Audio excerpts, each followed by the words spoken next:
Story is from Called in the 90s. A lawyer's pro-revenge on a wife beater. Let's call him Joe.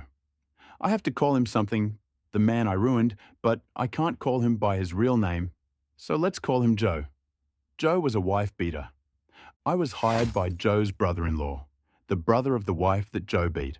My client was also Joe's ex-business partner. Aside from the whole "you beat up my sister" thing, my client had another beef with Joe, a serious business beef. My client took it to court and gave me the case to handle. Joe was confident that his bullshit and outright perjury would carry the day. It had always worked before. His bullshit and his fists had won him a good settlement with his ex-wife, free of child support, so maybe he thought that threats and lies would carry the day once more. But he was wrong. And after the trial, I had a judgment against him, a big judgment, far bigger than he could pay. Joe twisted and he turned and he shimmied and shacked, but after a while I'd located and taken all his assets. It was easy, really. Joe had no thought of consequences, and so he didn't lawyer up until it was too late. If one of my clients ever sues you, you're in trouble, because my clients lawyer up before they even know your name. But Joe didn't lawyer up until the process server threw the papers at his feet, and by then it was far too late. I went through Joe's assets like a meat grinder, and after a while Joe had but one property left, a house, and he clung to that house, for it was rented out and his sole source of income. Joe lived in the unfinished basement, and he survived on what the upstairs tenants paid him. He cashed their rent checks at payday loan places, paying hefty fees, but it was worth it, because he knew that I'd garnish any bank account that he opened. Joe managed to hide his rental place from me for a while because he owned it through a numbered company, but my investigator found him one day and followed him home. Joe self-ripped his way through the next stage, which took a couple of years, while I punctured his corporate veils and his sad efforts at a fraudulent conveyance, but in the end, I had his last house, the house where he lived in the unfinished basement. Joe stepped out one day to get a pack of cigarettes, and when he came back, the sheriff had changed the locks. "Can my client at least live in the basement?" Joe's lawyer said to me, pro bono, because by this point, Joe had nothing to pay lawyers. I knew the pro bono guy. He practiced law nearby. As I was talking to him, I could see pro bono guy's office window across the parking lot from my office tower window. "Ask the purchaser," I said. "It's out of my hands." And it was. I told Joe's lawyer that the new owner, a nominee, one of my client's employees, wouldn't let him back into his shitty basement apartment.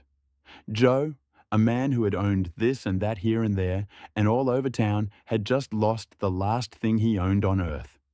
Except for his truck. He still had his truck left. Joe's truck was this big-ass gas-guzzling beast that he drove around in. It was too old and too frail to be worth seizing, so I let Joe keep it, and I was glad I did that, because now the truck was where Joe slept. Until he made a mistake and lost his truck too. He lost his truck the day I got a phone call from the tenants at the house that Joe used to own. He came back and parked his truck across the driveway, the tenant said, adding that Joe had gone nuts. He'd parked his truck there in a rage, out of spite, and then walked into town, saying he'd be back later that day to sleep in his truck. "Can you get around the truck?" I asked. The tenant could not. The driveway was blocked. I called one of the tow truck guys that I used to defend back in my criminal lawyer days, and in a couple of hours that truck was gone and parked somewhere else, somewhere special, in accordance with my specific instructions. "My guy wants his truck back," the pro bono lawyer said the next day when he called me. "Not happening," I said. I stood in my office 15 floors above the parking lot and looked down where I imagined my pro bono counterpart was standing in his office facing the same lot. "But you have no right to the truck," he said. "He has no right to block a man's driveway," I replied. It was terrible, really, standing up high, pronouncing words that took away a man's final asset, the last thing he owned on earth. I imagined that this must be what God feels like, before he strips a man of everything and sends him to hell. "Are you really going to make me go to court over this?" said pro bono guy. "Do what you got to do," I said, and pro bono guy said His client was coming in the next day to sign an affidavit, and then they were going to court to get the truck back. But I was unconcerned. The next day was bright, and the sun was shining, and it was 9 a.m. as I looked out the window and sipped my coffee. My phone rang. I picked up. It was Pro Bono Man. "Mate, why didn't you tell me that Joe's truck was parked right outside my office?" His voice was tight, and I could tell that he must have been shaking with anger. "Is that so?" I said, staring out at Joe's truck parked 15 stories below me. "How careless of my bailiff to leave the truck where your client could easily take it back. I really must speak to him." "Very funny. My client's going to sue?" "No, he isn't. He's going to get in that truck and drive away, right now. I told my tow guy to fill up the tank, and he gave it an oil change too, gratis. Tell your client to get in his truck and drive off, and that if I ever see that truck again, I'll seize it to satisfy the rest of my client's judgment." Pro Bono guy tried to argue, but I was firm. Then I put the phone down and picked up my coffee. A few minutes later, Joe walked out of his lawyer's office and over to his truck. As he walked, I saw that there was no longer a bounce to his step. The joy had gone out of him. Joe wasn't the first guy I ruined, and he won't be the last, but he is the only one whose final ruin I witnessed from on high, from my office, and it was one of the most powerful experiences of my life. Watching a man walk to his truck, knowing that I had stripped him of everything else he had, and that he owed his possession of his last asset, his truck, to my mercy. Joe drove away, his big-ass ancient truck spilling clouds of smoke from the exhaust. I was pretty sure I'd never hear from him again, and I never did. The revenge was perfectly executed with precision and patience. The lawyer methodically dismantled Joe's life, targeting not just his finances, but his pride. The last blow shattered Joe Pride into pieces, and he had to run away.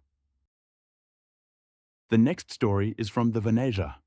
Landlord screwed with the wrong tenant for too long. This will be decently long as it needs some context. I'm going to throw in a lot of stuff to make it all easier to understand as well. Minor details might not be entirely accurate, as I've no interest in a revival of this conflict on any level. I won completely, and any resurrection can only taint the experience. We'll start off by noting that I spent about 2 decades working in security. During that time, I worked many different types of security in many different locations. The one that matters for this story was time spent in the rental housing tribunal in a major city, as a kind of bailiff. For those not knowing what that is, think a courtroom. In a major city anyway. In a smaller town, it'll probably be an event room in a hotel or community centre, as you'd see on TV, but with less formality and an adjudicator instead of a judge. They functionally are the same thing to landlords and tenants, but they definitely aren't the same thing. This place exclusively deals with landlord and tenant disputes, and is the only place to resolve landlord and tenant disputes. Note that I wasn't a bailiff, and it wasn't a court, but these terms mostly accurately describe the situation and my place in it. For 2 years, I worked at the Rental Housing Tribunal. It was early in my time in security. I was 18 to 20. Being as it was a major city, the sheer number of cases I sat through was beyond my ability to count. I saw everything there was to see. No one is capable of surprising me with a story because I've seen them all. In detail, as a side duty of mine was to ensure all parties had copies of all evidence being presented. I did a lot of photocopying and always read/inspected everything I copied to ensure nothing got cut off or made illegible. By the time I stopped working there, I probably knew the way everything worked well enough to be an adjudicator myself. Well, no, obviously not, but I'm certainly in no need of a lawyer either, should I ever have need to go there. I also had intimate knowledge of how the system worked beyond the actual rules. Like, for example, adjudicators would always give a little leeway to anyone representing themselves over someone who had a lawyer. Or how pissed off adjudicators would get when a party was speaking out of turn. Seriously, do not do that. Skip forward almost a decade. I left the city and am in a fairly large town in the same province, same tenant laws. I have a few roommates in a decently sized townhouse. We get along well. But there's a problem. Only I can write checks, and our paydays don't line up.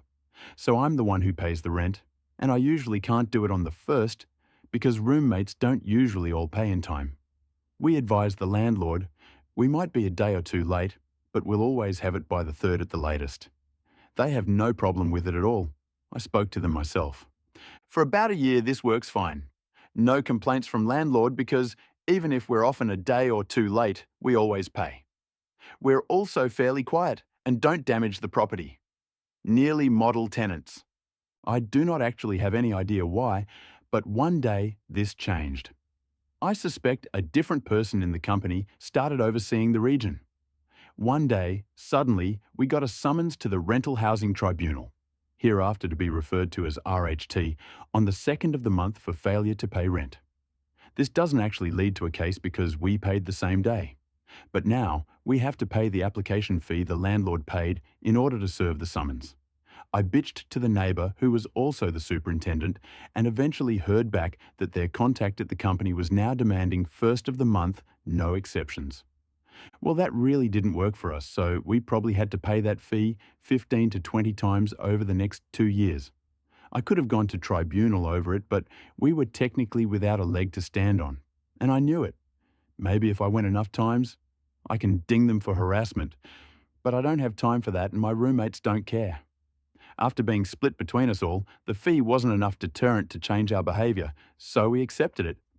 If this was the only issue, there wouldn't be much story though. At around the same time, the rent leeway vanished. So did mandatory maintenance. I'm not going to list everything that went wrong and wasn't fixed. You'll get a decent idea at the end. We suffered through it. We were all working too many hours at shit pay to be able to actually do anything about it. We adapted. But after about 2 years, it broke. Everyone but me up and moved out for various reasons within a 4-month period. I'm not going into any details on my roommates at all, because things kinda exploded for a couple different reasons outside of this. No reason to dig any of that up. I had been saving up a while and was able to quit my job without having to immediately get another, so I suddenly had a lot of time. I didn't want to stay and pay the rent by myself or have to find new roommates I could live with, and with my experience in the RHT, I knew I had the landlord by the balls. So I went for them. I stopped paying rent. Annoyingly, I didn't get a summons the first month, but I did the second, so I went. With a meticulously documented plethora of evidence of failure to maintain the property and entering the property without formal notice. I had a copy for the landlord and a copy for the adjudicator. I know from experience that technically you're supposed to give the other party the evidence before the tribunal, but I also knew about that leeway an adjudicator gives to those who represent themselves. So I didn't give the landlord the evidence until our case came up, 100% total ambush. They argued they were ambushed, but the adjudicator just dismissed the case, dressed me down a little, and told me to file my own summons, as I should have done. This was the petty revenge. The landlord and lawyer drove 3 hours to get there for nothing. Worse than nothing. I filed my own summons, and the big day shows up. It's been about 4 months of me not paying rent at this point. I'm prepared to if I lose, but I don't think I'm going to lose. The whole thing could not have gone better. I had 20 to 30 pages of evidence and 20-odd photographs. They had nothing. They had no actual defense for our water heater being out for 6 months, or us not having a fridge for a year, just to mention 2 severe issues. Their entire defense rested on us being late for rent, which actually worked against them once that led to the adjudicator learning how many times we'd paid the application fee, and lies that had no evidence to support them. They even talked over me a few times, and I saw in his eyes the one time I opened my mouth to protest during their turn to speak, but forced myself to shut up with every gram of willpower I had, so only a squeak came out. The adjudicator respected me. He had no respect for the landlord. I had won on every possible front. The only question was how much. It was more than I'd ever seen. I got 9 months of free rent, and the landlord was ordered to have everything fixed before the next month was over, or I'd get more. I gave notice I was leaving at the end of the 8th month and left at the end of the 9th. Because the landlord had never renewed the lease, I didn't have to give him the 3-month notice the lease specified. If you want a figure to put to it, I basically got a $13,000 judgment in my favor, adjusted for inflation and rounded. I also made the landlord and lawyer drive 3 hours, twice, only to lose. The landlord's face was so red at the end I thought he'd have a heart attack. He didn't though. Bye, Mark. Edit to clarify a few things based on questions. And I also want to add, for those good landlords out there, I do feel you. My time in the RHT was eye-opening. For every bad landlord, there are 10 bad tenants easily. There's a massive debate of debates to have over the whole thing. I'll only say that I do sympathise with the good landlords out there. I'm not trying to paint all landlords as terrible. This is the only landlord I've ever had that was so useless. Edit. I've revised my estimate of the ratio based on a little research and some comments from 30 tenants per landlord to 10.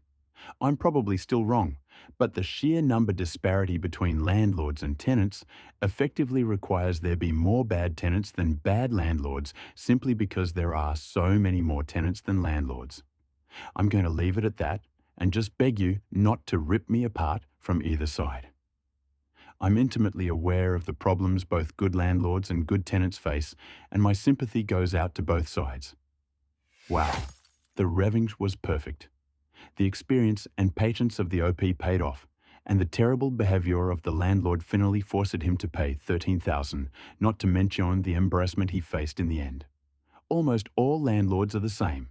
Terrible, meticulous and selfish, always trying to squeeze every last penny out of their tenants. The next story is from Big J 2007. Ex cheat on me with her cousin and expected to save face. I think not.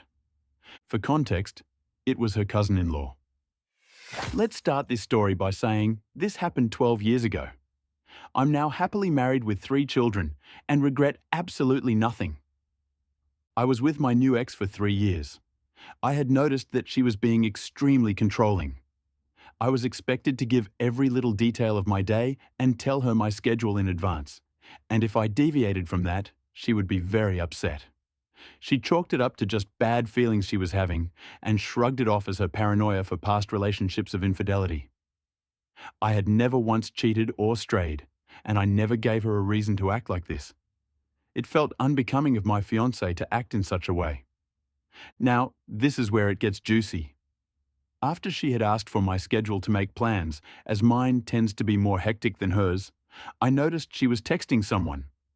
In my line of work, if I put in more than 40 hours, I have the ability to take time off at will as long as the work is completed at a later date. I was very good friends with the brother, and still am. We laugh about this to this day, and he actively reminds her of it.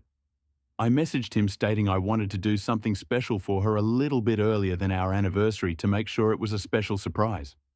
They both worked in the same fabrication facility. He was a fabricator, and she a shipping manager. He was kind enough to let me know her schedule. That's where the discrepancy falls into place. Without my knowledge, she was foregoing overtime. She worked 12-hour shifts Monday through Friday, with the exception of Wednesday, when she would only work half a day. She had been taking Wednesdays off right around the time that she started getting extremely controlling. Lucky for me, I had stacked several days of leisure time up, so taking a Wednesday off for me was not an issue. A few days go by, and Wednesday's here. I put on my work gear and leave for work. I was expecting her to leave as our apartment complex had 2 exits on the same road I could see directly across from a shopping centre, so I parked my car near the back and waited. After about an hour, I notice a very specific red Mustang with a specific decal on the back window. It was her cousin by marriage. I had also done my due diligence to take an old laptop, which we kept on our desk in an office area, with a full view of the living room, bedroom door, and bathroom plus the kitchen. I had set it up for remote access and had it alert me when the webcam noticed movement. Giving her the benefit of the doubt, I thought he may be dropping something off or coming over to assist her with something, as her family sometimes does. Sure enough, a message came through, so I remote into my laptop. He walks through the door without skipping a beat. She unbuttons his shirt and begins kissing him. I created a URL link for the live stream. And as she was preoccupied, we had a family group text and a friend group text. They were both part of it, but at the current time, they were currently indisposed and didn't look at their phones. They didn't even wait. They could have gone to the bedroom, but no, they decided to get freaky deaky right there on the couch. I sent the link off to the friend group chat and the family group chat. Within minutes, I'm getting calls non-stop from friends and family alike. There was no turning back. She was getting blown up, but she was ignoring her phone. Not until the fourth or fifth call came through did they decide to take a break. For context, the state I live in allows recording of personal property regardless of occupancy. I was the only one on the lease. She wasn't allowed to be on the lease because of poor credit. The call she had picked up was from her cousin's mother, who she was banging. She answers the phone on speaker, and I kid you not, the first words out of his mother's mouth were, "Stop fucking my son."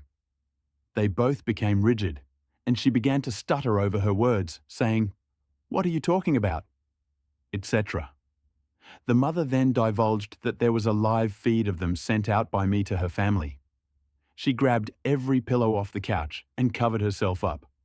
The cousin staggered off, trying to put on his pants and shoes just to trip himself up and bang his head off of my coffee table, leaving it with a divot. By this time, I had made my way to the front of the apartment complex. I was there to greet the adulterer as he came out of the front exit. He froze and began to cry, apologizing profusely. I'm not going to lie. What happened afterwards wasn't my best moment, and I nearly got into legal trouble if it weren't for the fact that he was trespassing on private property. Let's just say I had a cast for 6 weeks, and he wasn't in any family photos for months.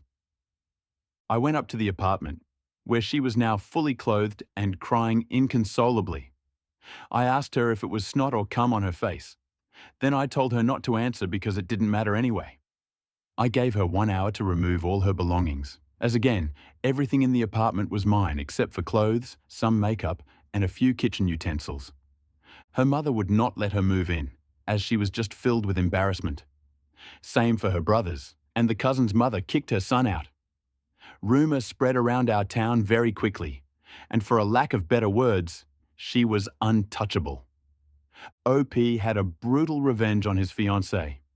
He not only exposed her infidelity, but also provided solid evidence, which added to her humiliation and ultimately led to her being shunned by her family. It was the ultimate destruction of OP's fiancée. Our next story is from Catherine the Tiger. I broke up with my boyfriend on his birthday for horrible actions he did when he was a teenager. I don't know whether this counts as a pro-revenge, but here is my story, which happened some years ago. I, 26 out there at the time, had just started dating Thomas, 28M, and things seemed promising. Very sweet man, educated and quite smart, good looks. After 7 weeks of dating, he invited me and 2 of his childhood friends, let's call them Alex and Bart, for a long 29th birthday celebration weekend at his father's country house in a small French town. His father was going to be around as well, and I was very excited to meet everyone. Day 1, Friday, is fun. I am happy to get along well with Thomas's father, a smart and caring man. Day 2, Saturday. After a very nice day, we enjoy a party in the garden with the neighbours, including some friends of Thomas. After a few hours and lots of drinks, a group of people gather around a small campfire and start sharing childhood memories. This is where things go wrong. At first, of course, innocent and dumb stories as you would expect. But then, Thomas and his friends started sharing really sick stuff. In particular, they told a story about how, when they were 14 or 15 years old, they found very amusing to bully for almost 6 months Arthur, a boy of their school who was very isolated and shy. Making jokes, calling names, you name it. As if this was not enough, they created a fake girl profile on MSN Messenger, a computer platform to exchange live messages that we used in years 2000s, and spent fucking months, exchanging messages with him under the false girl identity, flirting and developing a false relationship with the poor boy. Some people were in the confidence at school, and it became a big and cruel joke behind Arthur's back. They used pictures of Bart's real cousin, and the boy truly thought he had some kind of online girlfriend to whom he even sent confessions and love messages. At some point, they got bored and scheduled a false rendezvous IRL, asking the boy to take a bus for 2 or 3 hours, wearing a t-shirt, Elmer the Elephant, based on a private joke.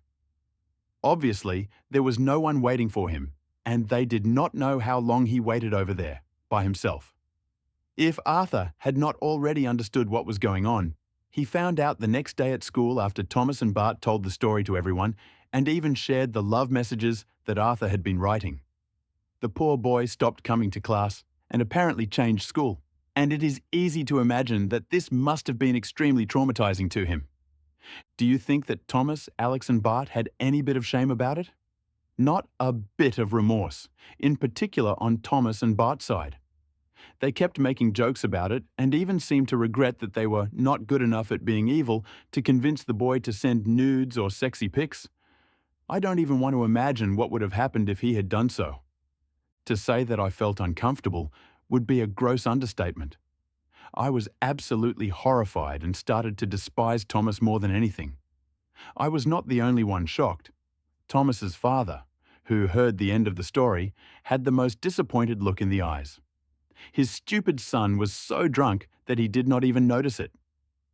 I escaped the party immediately after that and got back to the house. I could not sleep at all this night, and I kept thinking about the evening and how Thomas was still finding this funny. I heard him coming to bed around 4 a.m., but I pretended I was asleep. Day 3, Sunday, was the actual birthday, and the initial plan was that I would take Thomas on a 1-1 fancy surprise date for lunch nearby, and then we would meet the group for a late afternoon party.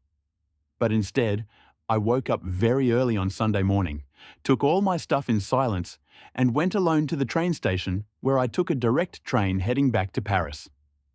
I decided to send a text to Thomas, wishing him happy birthday and telling him to meet me at a certain location 1 hour from the house for a surprise, and that I needed to go a little bit in advance to make sure that everything would be perfect. I had picked the location randomly, using Google Maps, to gain time.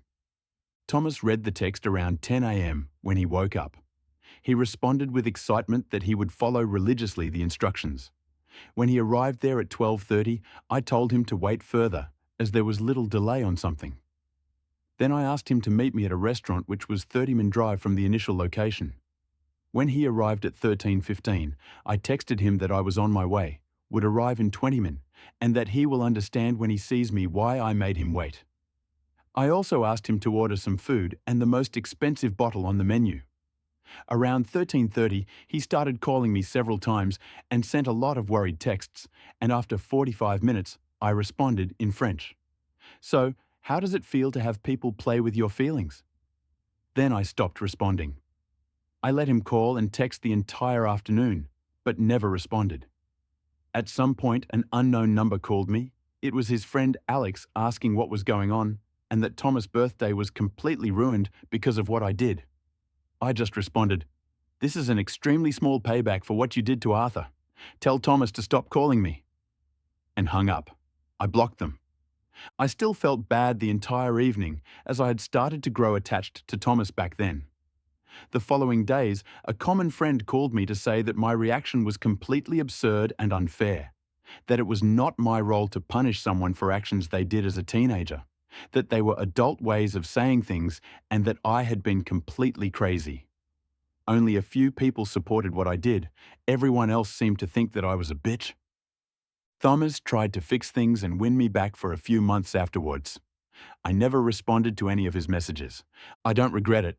I simply hope that Arthur, who should be 35 or 36 years old now, is well. Edits. I really did not expect so many reactions and comments. As expected, I see that not everyone approves what I did, but I'm surprised to receive so many kind messages. Thank you. About Thomas's father. He was actually one of the few people understanding my actions. He called me shortly after the incident to discuss an unrelated topic. I was to give him a list of recommendations about something and was already aware of everything. He did not badmouth his son, but I could really feel that he was disappointed. He simply told me that he had not found sleep the night of Saturday to Sunday because of what he had heard during the party. He told me he appreciated meeting me and expressed regret that I was not with his son anymore, but also said that he understood my reasons. He did not try to convince me to get back with Thomas. This man was truly a gentleman. I don't know what became of Arthur. I don't even know his last name.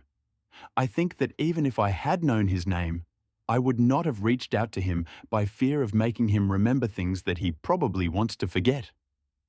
I hope he is a confident man, and that he still likes Elmer the elephant. Wow, it was really a perfect revenge. The best part was when Thomas's cruel prank backfired. The next story is from Calland in the 90s. A lawyer's pro-revenge on a landlord. Landlords are assholes, generally speaking. Everyone knows that. But if you think residential landlords are bad, they're nothing compared to commercial landlords. Landlords of commercial buildings are some of the cruelest, nastiest people I've ever come across. This revenge tale is about a commercial landlord and how I dealt with him. Back in the 90s, sometimes I'd go for lunch at this restaurant in the basement of our building. The place was called The Vault because it had a massive bank vault that had always been there, dating back to the days before the place was turned into a restaurant. The vault was so huge that they could seat a couple of tables in there, and you could eat dinner surrounded by rows of old, gleaming safe deposit boxes. One day, I was there for lunch, and the owner took me aside. "The landlord's driving me nuts," he said. "The landlord drives everyone nuts," I said. I was a subtenant in the same building, sharing space with an older lawyer, Aaron, and the landlord was always causing us trouble. I'd already had a few run-ins with him, and we hated each other on sight. In most jurisdictions, commercial landlords don't need court orders to get you out if you're late with the rent. Instead, they just change the locks, and you find out about it when you show up, and your key doesn't work. Every time our landlord had a dispute with anyone, which was often, he'd always threaten to change the locks.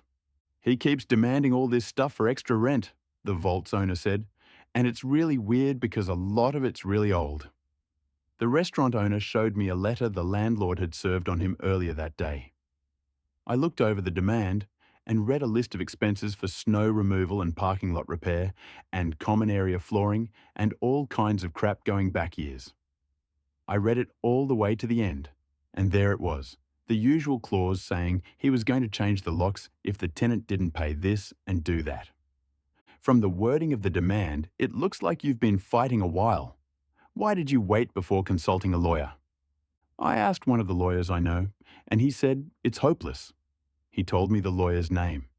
It was a guy I knew with a shitty real estate practice who'd resorted to taking little legal aid cases to keep the lights on when the market tanked in '89. "You do something to make the landlord hate you?" I asked. "Because this is a bit over the top, even for our asshole landlord."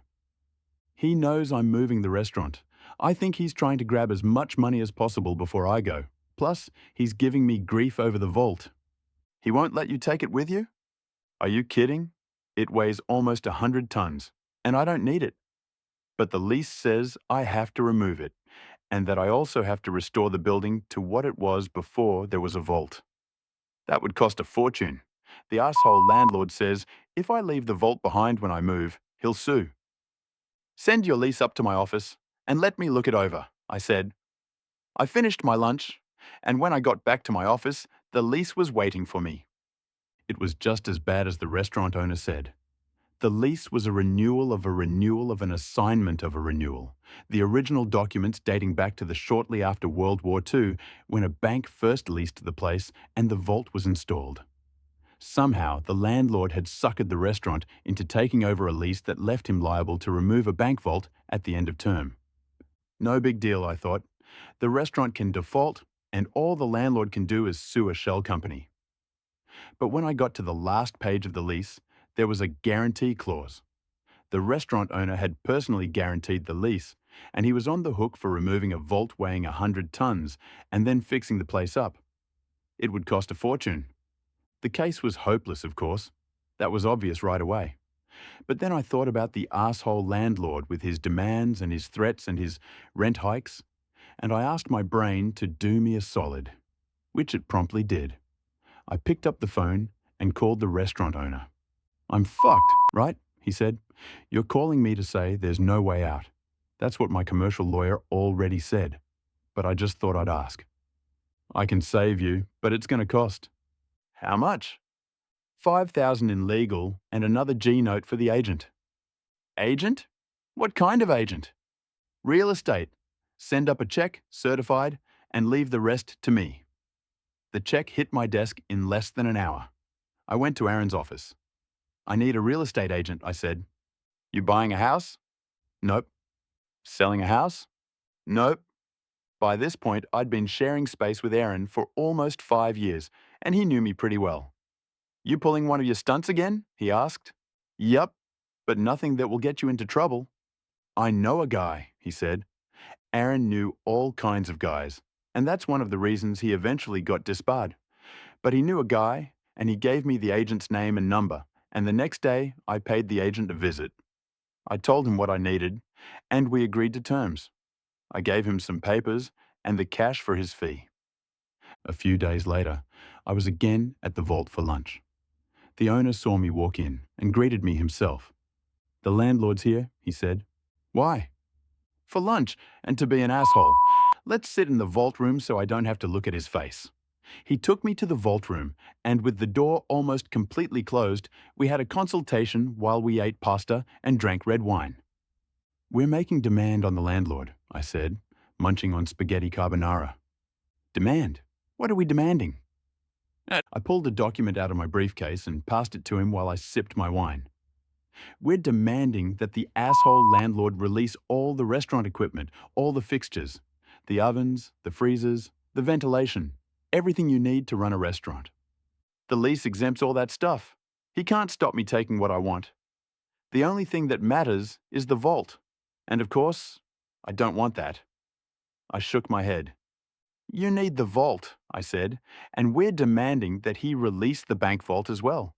We're insisting that he let you take it out within 7 business days. You think you can beat the landlord with reverse psychology? You think if you treat him like a 2-year-old, you can manipulate him into doing what you want? We'll find out soon enough. He's had the demand for a couple of days now." The restaurant owner dropped his wine glass and it shattered on the marble floor. "You already gave it to him?" the restaurant owner said. He got up, swung open the vault door, and called for the waiter to clean up the mess. "Let's see what the landlord has to say," I told him, and we walked over to the landlord's table. The landlord was a big, beefy man with a big appetite. He sat alone, eating a rack of lamb wolfishly with his hands. "My client needs an answer today," I said. The landlord looked up at me as he chewed noisily. "I'm the vault's lawyer," I said. "I gave you a demand the other day. My client needs an answer right now. He needs the vault for a new place, and he's got to make arrangements." "Your client can forget about the bank vault," he said, wiping his massive greasy hands on an already soiled napkin. "But you can't do that," I said. My shock was feigned, but the restaurant owner's jaw dropped for real. The landlord laughed at us. "I'm the landlord. I can do what I want." "I'm going to need that in writing, because my client might sue," I said. "Sue all you like," the landlord told me. "Sue till you're blue in the face." He told me that I'd have a formal response by day's end, and then he told me to go away and let him finish his lunch. When the letter arrived from the landlord, claiming ownership over the bank vault, I brought it downstairs and showed it to my client. "How the hell did you do that?" "Trade secret," I said. The following month, the restaurant moved out and the place was empty. And that was too bad, because I had always liked eating at the vault. Now the restaurant was in a new location 20 minutes away. They called the new place the Vault, and they'd preserved the vibe of the old place. It was very similar, except they didn't have the bank vault. The bank vault, all 100 tons of it, was where it had always been, in the basement of the building where I rented space. I showed up for work a little after that, and Aaron collared me. "The landlord's looking for you," he said. Oh yeah? What about? He's really angry. He said his deal fell through. Deal? He was supposed to rent the place downstairs to a new tenant, a bank or a credit union or something like that. They were supposed to come in to sign a lease, but they didn't show up. And what's that got to do with me? I said to Aaron, and I said the same thing again to the landlord when he managed to track me down a couple of days later. I know you were behind this, he said, his jowls quivering. I know it was you.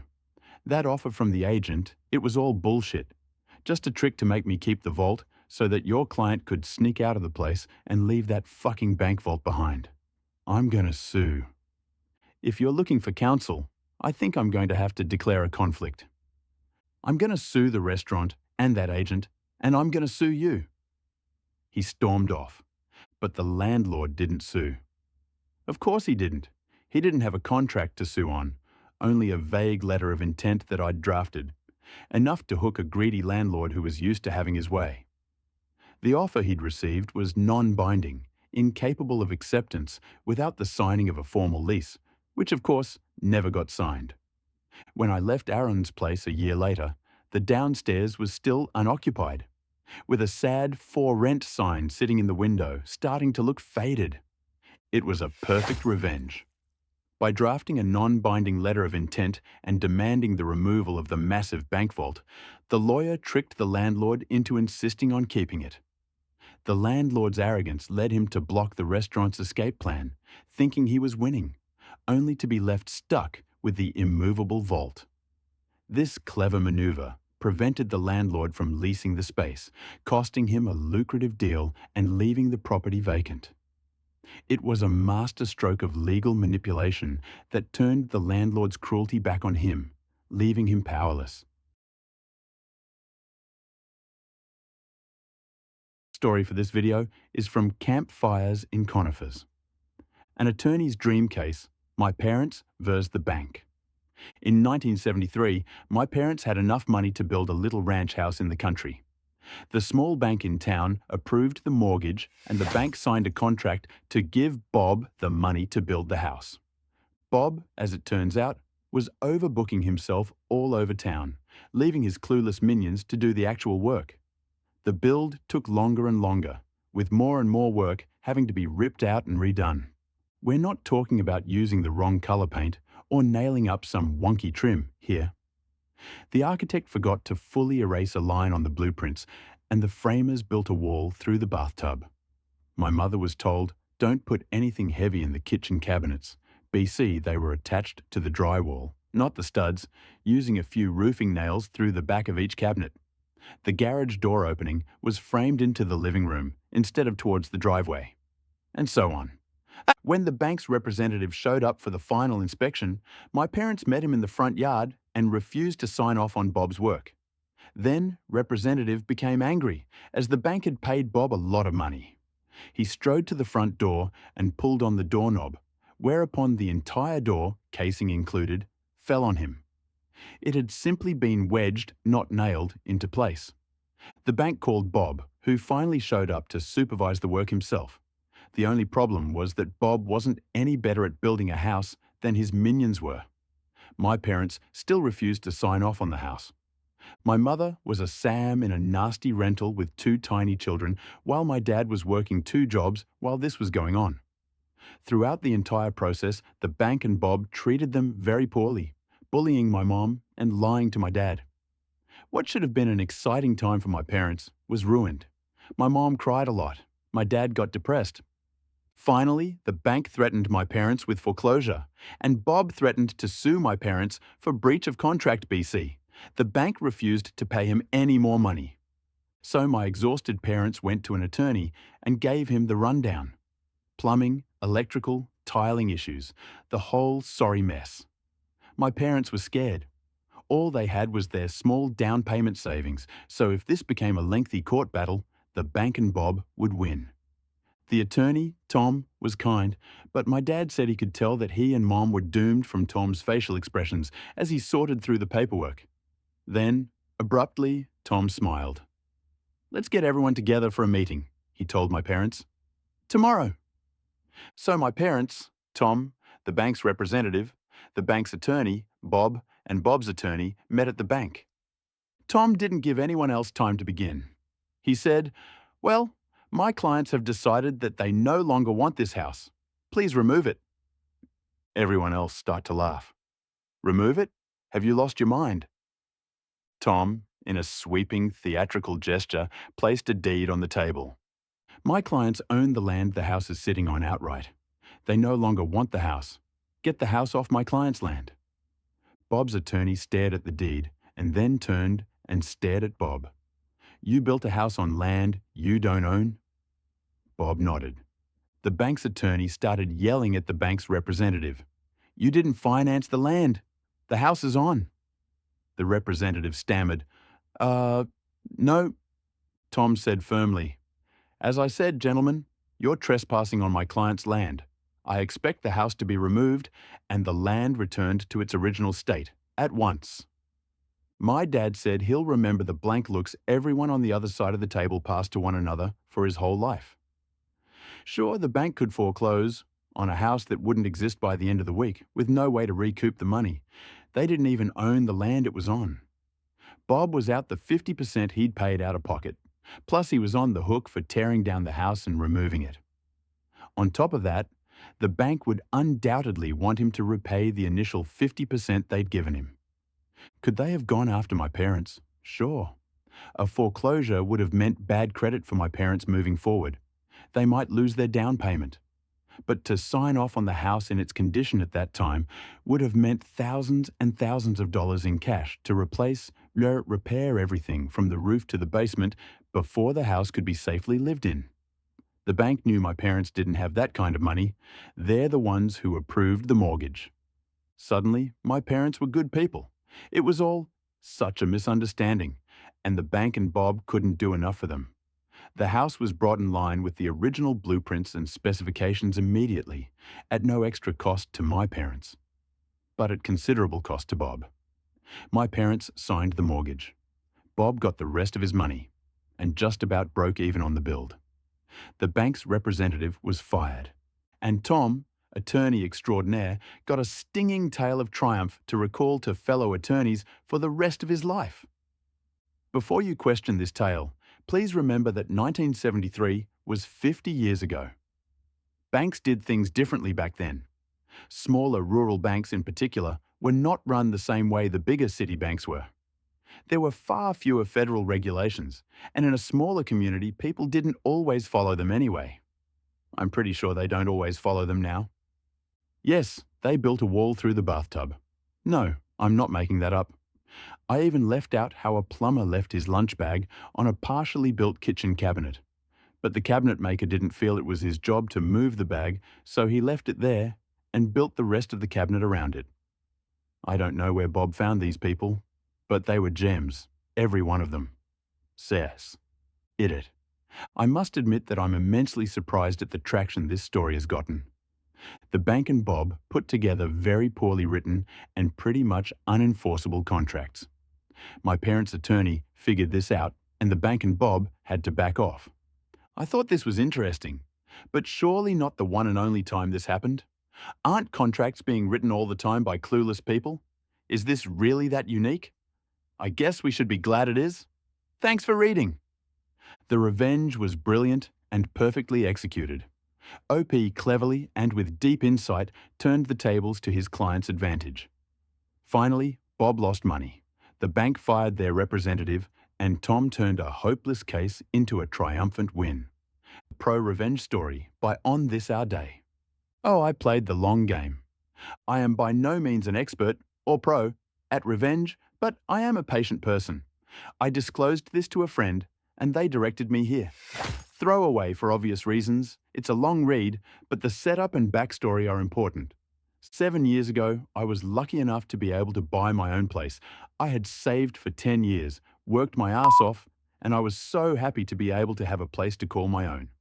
Now, being a single person on the mortgage meant I had to make compromises. One such compromise was buying a property on a shared block, a lot cheaper. Where I'm from, this usually means it's on a strata title. For some, that's a bonus, as it means there's a communal fund for repairs. Typically, insurance is cheaper as it's collective, and other things like maintenance being taken care of. Strata titles also come with a lot of bylaws and restrictions on what you can and can't do. I'm a pretty private and introverted person, so having to deal with people and have limits on how I live was a no-no. I took my time, found the perfect property. Shared block but freehold title. Only thing that was, I needed to pay public liability insurance for the shared walkway on the property. Split equally between owners. The real estate agent is local to my area. There's also about 3 degrees of separation between us. He has friends who are friends with my friends. About 5 months after I move in, I get a knock on the door from the owner, landlord, of the property next to me to discuss insurance. Not a problem. I ask for a copy of the policy, so I have a record. It gets sent through in low, and behold, it's for strata insurance. I was incredibly confused, and after much back and forth, the property isn't a freehold title, but a strata title. I called my lawyer, who conveyed the title, etc. He was dumbfounded, but over it all did the right thing and made things as right as they could. I arranged for a meeting with the real estate agent. I brought emails and printouts of the ads they had, all saying it was freehold. Emails between the real estate agent and my lawyer discussing its freehold status. Despite it being in absolute black and white, he refused to accept any fault or offer anything to make things right. I don't begrudge that. He's looking out for himself. I get that. However, I wouldn't forget it. I did enter into mediation with the real estate agent, and all I asked for was, when the time came for me to sell, they'd do it or cover the costs. I thought this was reasonable, but they flat out refused, offered me $1,000 to go away, which I refused. I had the option to pursue them legally and was advised by the mediator to do so, but ultimately I decided against it for a few reasons, the main one being my health at the time. So I planned and plotted, and I schemed and connived as to how to get back at this son of a bitch. And I settled on this. I found his personal Facebook page, which wasn't set to private, saw some photos of a boys on tour trip he went on a few weeks prior, so about 5 to 6 months after I bought the property. I also found his address through a business registration search. On the anniversary of the sale, for 6 years straight, I sent them flowers with a note. Dear real estate agent, remembering you, on this, our special day. She has your eyes. Love, L. They varied ever so slightly over the years, but always had, on this our special day, and some weird inference to a love child and a desire to reconnect. I also, from time to time, arranged for postcards and letters to be sent from another country, the one he was on tour in, always signed Love, L. I learned about 3 weeks ago that this guy had recently divorced, lost his home, and is no longer working as a real estate agent. His wife had found out he cheated on her. The story I was told, through said friends of friends, went along the lines of he would get weird gifts and flowers every year, same day, every year. She, his wife, finally put 2 and 2 together and realized what the date was, and he admitted to cheating on her.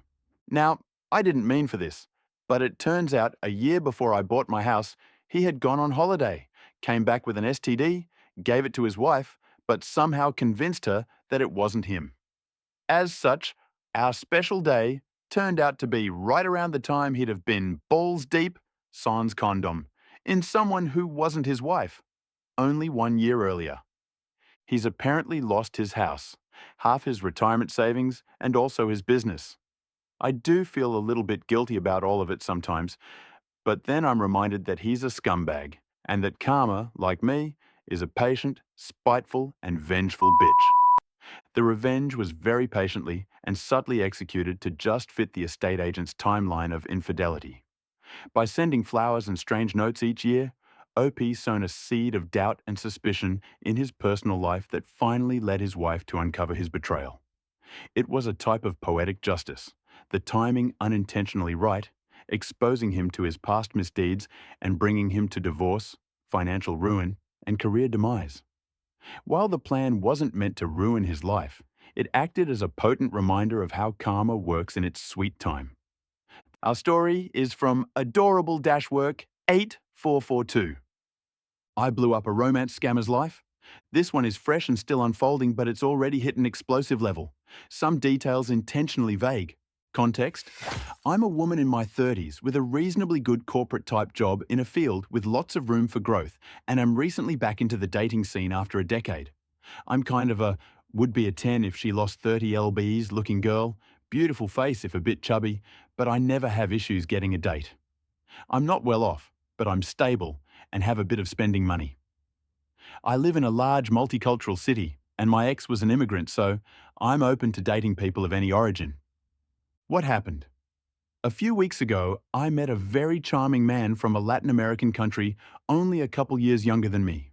Seemed very sweet, cuddly, intelligent, family-oriented, emotionally available, educated, and in a good profession back home in his country, and had a lot in common with me. Chemistry seemed amazing inside and outside the bedroom. He was honest that he was in my country on a tourist visa, but hoping to stay. I made it clear I wouldn't be able to help him with that, but we'd have a fun summer fling while he was here. If he managed to stay or come back, only then would we consider a real relationship. Then, the other shoe dropped. A couple weeks and 4 dates in, during a text conversation about my work, he asked me to be his sugar mommy. I initially laughed and assumed it was a joke. He kept pushing and clearly said it wasn't. Of course, feeling insulted by this, I went off on him. He maintained it as a serious ask until I hit a nerve with my complaints about how embarrassed he should be to ask me that. Then he got angry and insulted me for thinking he was serious about it. No apology for being hurtful to me. Obviously, what I did next was take screenshots and cry about it to my closest friends. I was hurt that I was fooled into thinking he liked me and that he thought I needed to pay for a man. My friend started the fuse on what happened next. One of my friends started snooping more on his online presence. Together we found about 6 different Instagram accounts that were him using different variations of his name and different photos of himself, all uploaded in batches. On Facebook, a similar pattern. All very scammy and suspicious looking. He'd been foolish enough on one of his profiles, though, to follow and tag the employer that he was working for illegally on his tourist visa in my country. So I contacted another close friend in a local law enforcement agency that works with immigration. She looked up his file. He had a wife and daughter at home. I released the hounds after that. The friend who helped me investigate online made several group chats on multiple platforms with all of his family, immediate and extended, and friends. She released all the screenshots as well as a rant about how shameful it was. As they started blocking her, she added more people. I found his sister's phone number. She sent her messages on there too. Everyone he knows, including his wife, know he's unfaithful and trying to take advantage of women.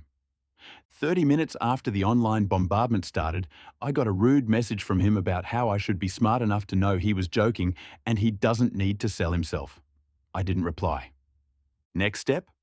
Online immigration reporting form with all the info we found, work info, employer name and address, his home address, full name, DOB, photos, screenshots admitting to working. Usually these reports take months to be reviewed, if at all, but I gave the file number to my law enforcement friend.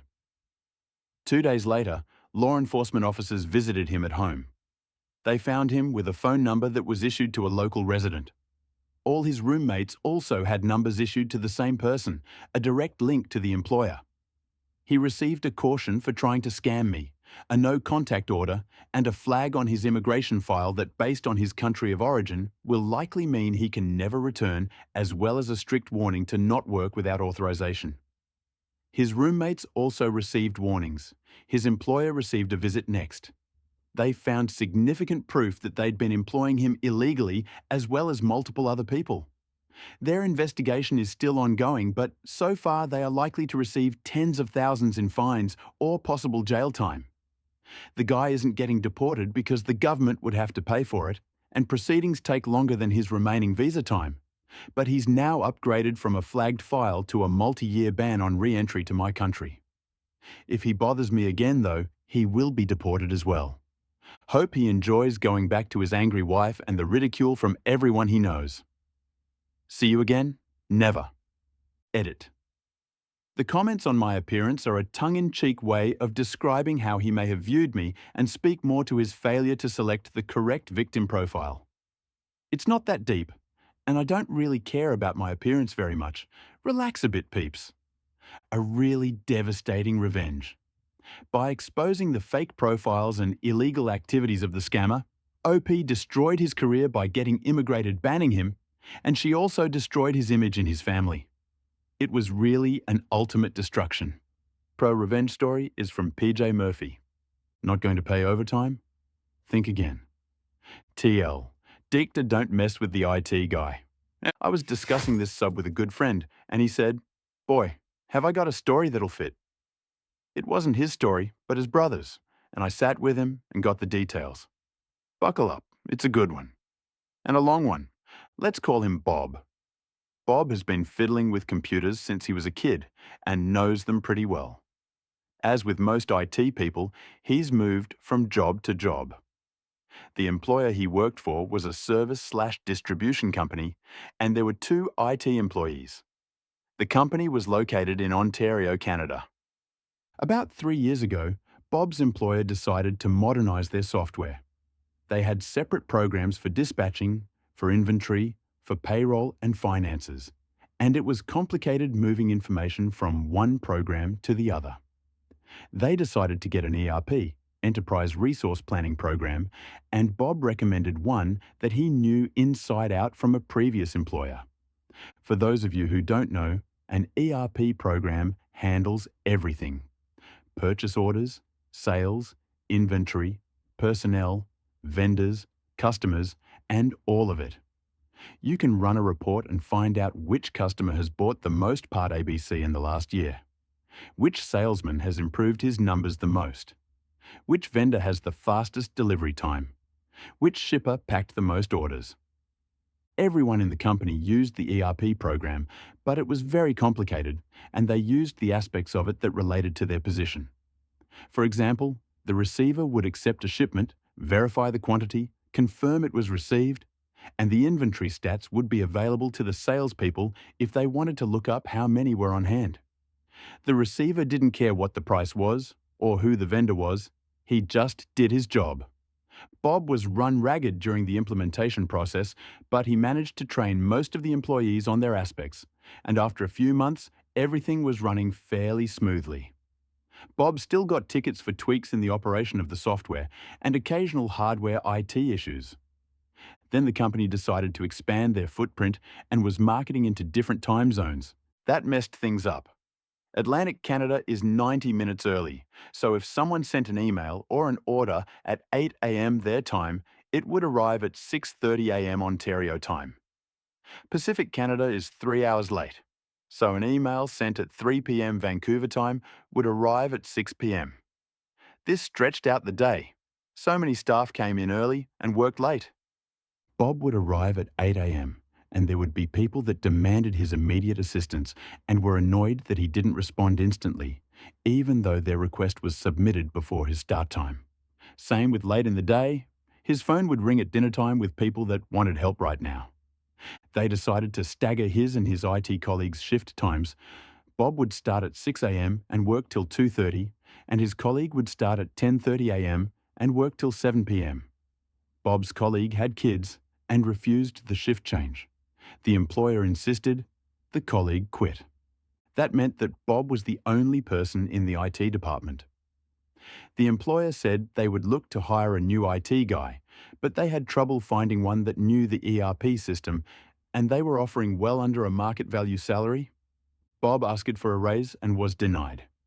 Then he wanted overtime, and the employer told him that as an IT specialist, he was exempt from overtime laws in Ontario. Bob looked it up, and the employer was correct. This went on for some time, and he knew lots of IT people socially. They told him what the company was offering, and Bob knew that they wouldn't find another tech. Things went downhill from there. Bob would get chewed out if he missed a call or an email, no matter what time it came in. He had to train new hires in the ERP system, as well as take care of the hardware. He asked repeatedly for better compensation, and was denied, so he planned to get a new job. Now, here's the revenge. Bob had access to the entirety of the ERP program. When a user signed in, the time was logged, and even if they didn't sign out, after 15 minutes it would log them out anyway. Everyone in the company was on salary, and many of them came in early and stayed late. Ontario labour law states that even salaried workers are entitled to overtime after 44 hours a week, unless they were managers or supervisors. So Bob jumped into the program and ran a report for each employee that wasn't a manager, all the way back to when the ERP program was started. Then he reached out to an employment lawyer and got the okay to refer employees to him. Bob lined up another job, and after he left, every employee in the company got an email with an Excel sheet showing the hours they had put in past 44 hours a week. The subject line said, "You're legally entitled to overtime pay." In the body of the email was the lawyer's name. The shit hit the fan. Almost every employee authorized the lawyer to negotiate with the company on their behalf, and the company had to pay a ton of money. All the company had to do was pay Bob for the extra work he put in. Instead, they had to pay almost everyone. Bob's revenge was effective. The tracking of time using the company's ERP system allowed him to show the injustice he had to bear and helped his colleagues receive what was rightfully theirs by law. Instead of just quitting, Bob planned his exit well, making sure the company had to bear some financial repercussions of their decision to not pay overtime. His approach was brilliant, moral, and timely. It gave the company no other option but to award salaries to the employees they overworked. Justice was sweet. It was poetic, hitting them where it would hurt most, the bottom line. Perfect calculated revenge, if it were really so. Our story is from Adorable-Work 8442. I blew up a romance scammer's life. This one is fresh and still unfolding, but it's already hit an explosive level. Some details intentionally vague. Context: I'm a woman in my 30s with a reasonably good corporate-type job in a field with lots of room for growth, and I'm recently back into the dating scene after a decade. I'm kind of a would-be a 10 if she lost 30 lbs looking girl, beautiful face if a bit chubby, but I never have issues getting a date. I'm not well off, but I'm stable and have a bit of spending money. I live in a large multicultural city, and my ex was an immigrant, so I'm open to dating people of any origin. What happened? A few weeks ago, I met a very charming man from a Latin American country only a couple years younger than me. Seemed very sweet, cuddly, intelligent, family-oriented, emotionally available, educated, and in a good profession back home in his country, and had a lot in common with me. Chemistry seemed amazing inside and outside the bedroom. He was honest that he was in my country on a tourist visa, but hoping to stay. I made it clear I wouldn't be able to help him with that, but we'd have a fun summer fling while he was here. If he managed to stay or come back, only then would we consider a real relationship. Then, the other shoe dropped. A couple weeks and 4 dates in, during a text conversation about my work, he asked me to be his sugar mommy. I initially laughed and assumed it was a joke. He kept pushing and clearly said it wasn't. Of course, feeling insulted by this, I went off on him. He maintained it as a serious ask until I hit a nerve with my complaints about how embarrassed he should be to ask me that. Then he got angry and insulted me for thinking he was serious about it. No apology for being hurtful to me. Obviously, what I did next was take screenshots and cry about it to my closest friends. I was hurt that I was fooled into thinking he liked me and that he thought I needed to pay for a man. My friend started the fuse on what happened next. One of my friends started snooping more on his online presence. Together we found about 6 different Instagram accounts that were him using different variations of his name and different photos of himself, all uploaded in batches. On Facebook, a similar pattern. All very scammy and suspicious looking. He'd been foolish enough on one of his profiles, though, to follow and tag the employer that he was working for illegally on his tourist visa in my country.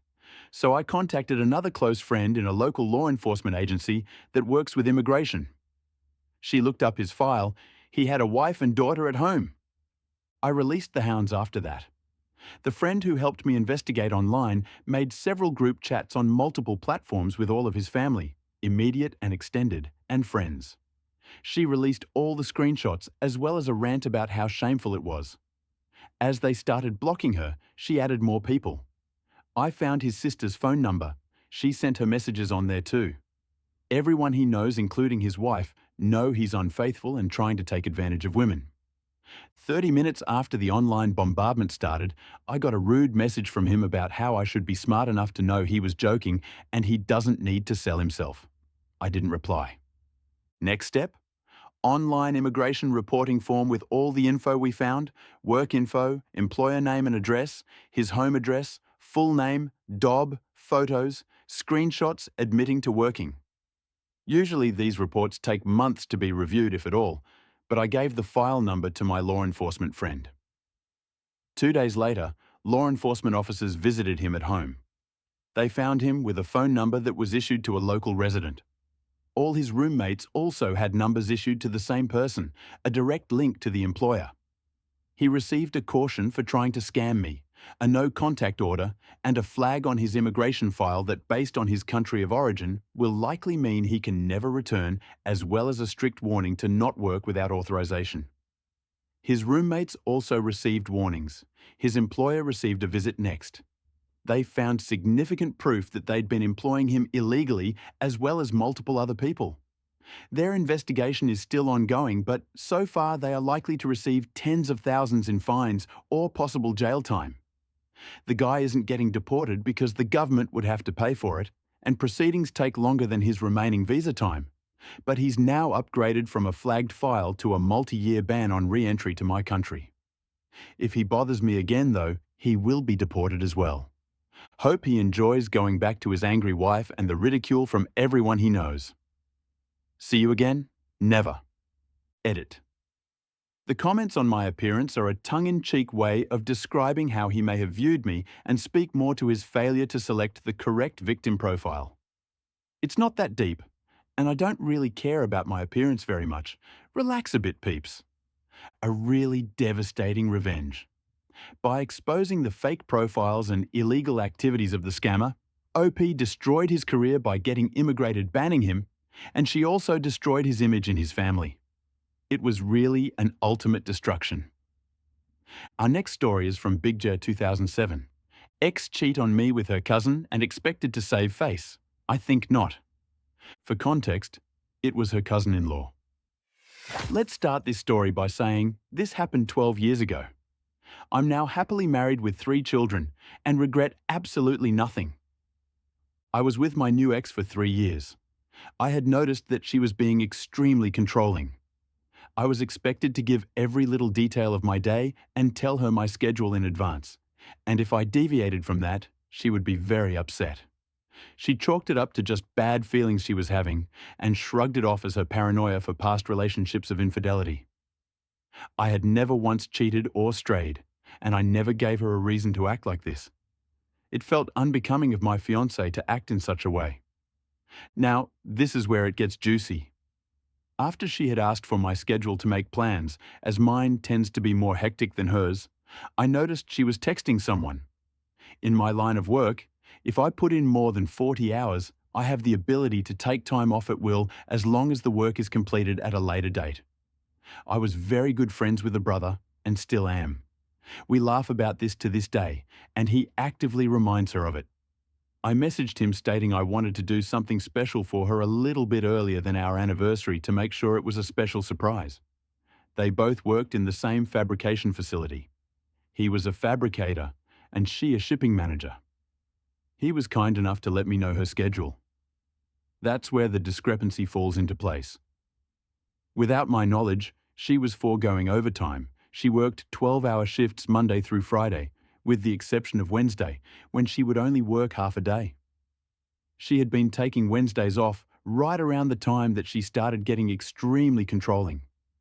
Lucky for me, I had stacked several days of leisure time up, so taking a Wednesday off for me was not an issue. A few days go by, and Wednesday's here. I put on my work gear and leave for work. I was expecting her to leave as our apartment complex had 2 exits on the same road I could see directly across from a shopping centre, so I parked my car near the back and waited. After about an hour, I notice a very specific red Mustang with a specific decal on the back window. It was her cousin by marriage. I had also done my due diligence to take an old laptop, which we kept on our desk in an office area, with a full view of the living room, bedroom door, and bathroom plus the kitchen. I had set it up for remote access and had it alert me when the webcam noticed movement. Giving her the benefit of the doubt, I thought he may be dropping something off or coming over to assist her with something, as her family sometimes does. Sure enough, a message came through, so I remote into my laptop. He walks through the door without skipping a beat. She unbuttons his shirt and begins kissing him. I created a URL link for the live stream. And as she was preoccupied, we had a family group text and a friend group text. They were both part of it, but at the current time, they were currently indisposed and didn't look at their phones. They didn't even wait. They could have gone to the bedroom, but no, they decided to get freaky deaky right there on the couch. I sent the link off to the friend group chat and the family group chat. Within minutes, I'm getting calls non-stop from friends and family alike. There was no turning back. She was getting blown up, but she was ignoring her phone. Not until the fourth or fifth call came through did they decide to take a break. For context, the state I live in allows recording of personal property regardless of occupancy. I was the only one on the lease. She wasn't allowed to be on the lease because of poor credit. The call she had picked up was from her cousin's mother, who she was banging. She answers the phone on speaker, and I kid you not, the first words out of his mother's mouth were, "Stop fucking my son." They both became rigid, and she began to stutter over her words, saying, "What are you talking about?" etc. The mother then divulged that there was a live feed of them sent out by me to her family. She grabbed every pillow off the couch and covered herself up. The cousin staggered off, trying to put on his pants and shoes just to trip himself up and bang his head off of my coffee table, leaving it with a divot. By this time, I had made my way to the front of the apartment complex. I was there to greet the adulterer as he came out of the front exit. He froze and began to cry, apologizing profusely. I'm not going to lie. What happened afterwards wasn't my best moment, and I nearly got into legal trouble if it weren't for the fact that he was trespassing on private property. Let's just say I had a cast for 6 weeks, and he wasn't in any family photos for months. I went up to the apartment, where she was now fully clothed and crying inconsolably. I asked her if it was snot or cum on her face. Then I told her not to answer because it didn't matter anyway. I gave her 1 hour to remove all her belongings, as again, everything in the apartment was mine except for clothes, some makeup, and a few kitchen utensils. Her mother would not let her move in, as she was just filled with embarrassment. Same for her brothers, and the cousin's mother kicked her son out. Rumour spread around our town very quickly, and for a lack of better words, she was untouchable. OP had a brutal revenge on his fiancée. He not only exposed her infidelity, but also provided solid evidence, which added to her humiliation and ultimately led to her being shunned by her family. It was the ultimate destruction of OP's fiancée. Our story is from Bransonon. My boss stole my Super Bowl tickets, so I made him lose a major client. With the NFL playoffs back on, I thought you all might enjoy this football-related revenge story. I'm a huge 49ers fan, the rabid all-day tailgate in the parking lot type. A few years ago, we made it back to the Super Bowl. I was working at a consulting firm with a handful of accounts I would interact with directly. One client in particular knew how big of a Niners fan I was. I was the day-to-day lead on his account. He really liked working with me, and we became friends, often grabbing drinks or dinner after our meetings. He had access to a pair of extra company seats to the game, and as a thank you, wanted to give them to me as a gift. He passed the tickets over to the partner on that account, who I will refer to as Dickhead Partner, to be given to me as a surprise. The game came and went, we lost, it sucked. The next time we met, we went to drinks afterward, and he mentioned, "Hey, by the way, why didn't you go to the game? I heard someone else was in your seats." I asked, "What game?" He said, "The Super Bowl." Confused, I answered, "I didn't have seats to the Super Bowl?"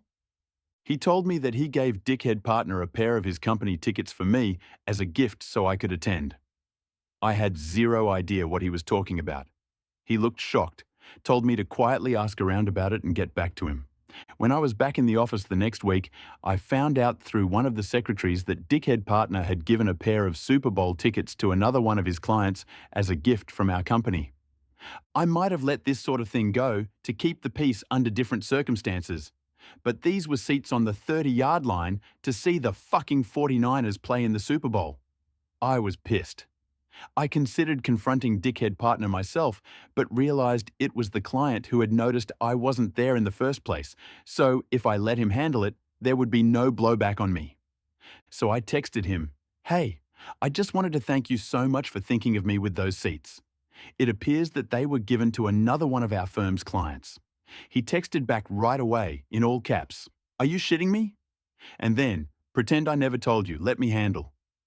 He followed up with me about formulating a plan. A few days later, we were asked to come down for a meeting in their office. The client requested the partner be present, not entirely unusual, so dickhead partner and I hopped a flight the next week and headed over to their office. Little did dickhead partner know, my client had orchestrated a wonderfully awkward little show to catch him red-handed. When we entered the conference room, it was all the usual suspects, along with a woman in her 30s we didn't recognize. My client immediately introduces dickhead partner. "This is Stephanie such and such, VP from other department. She wanted to sit in on this meeting." "Hey, OP, you guys must already know her from the Super Bowl." She then responds as she goes to shake my hand. "Oh, I don't think so. Did we meet there? I'm sorry if I forgot." Client responds, "Geez, Steph, how much did you have to drink? They were sitting right next to you." Client looks at me and I say, "Sorry, client, I wasn't there. Are you thinking of someone else?"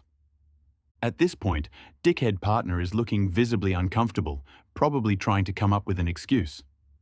He starts in with an when Stephanie says over him, "No, so-and-so from other company were in the other seats." By the way, I was wondering why we gave company seats to those guys. Is there a project we're working with them on that I don't know about? Obviously not. They were in completely different industries. It would be like Coca-Cola partnering with John Deere.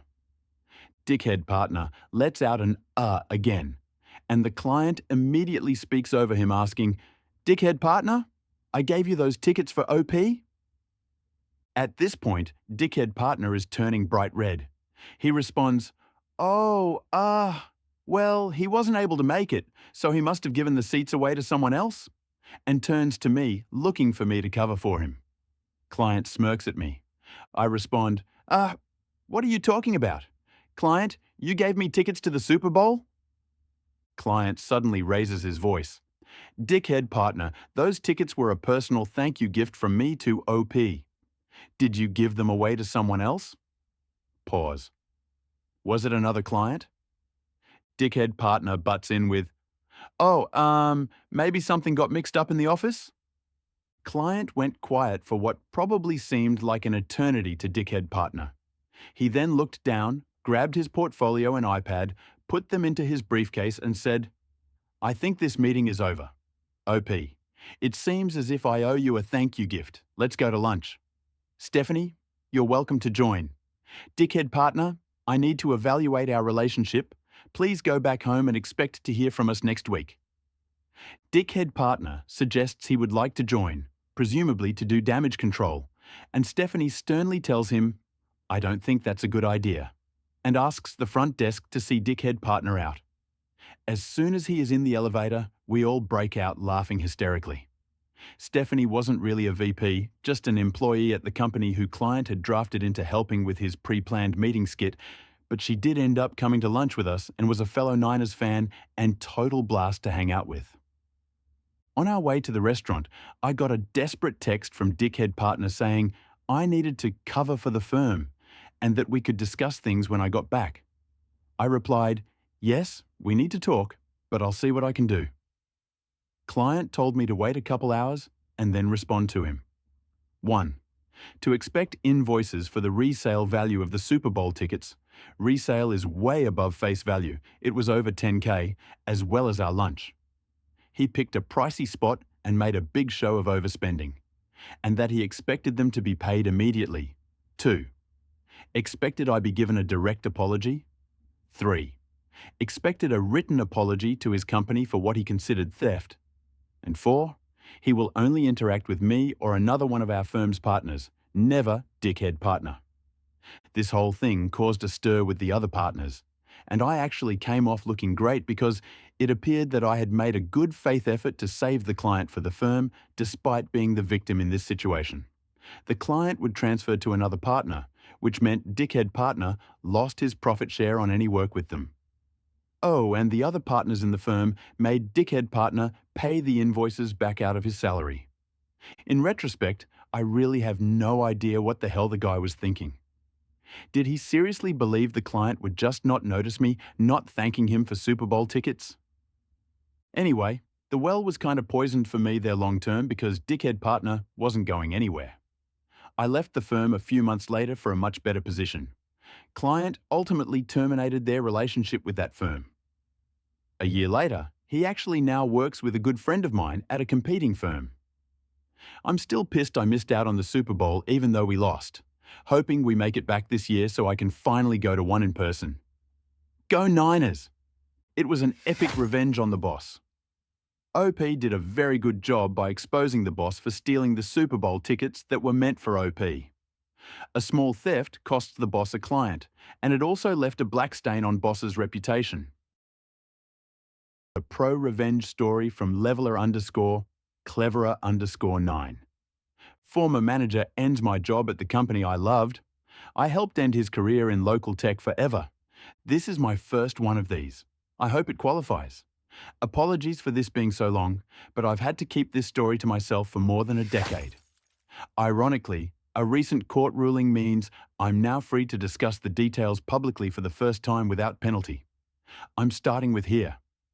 The background. I worked at a very big tech company for a very long time, like decades.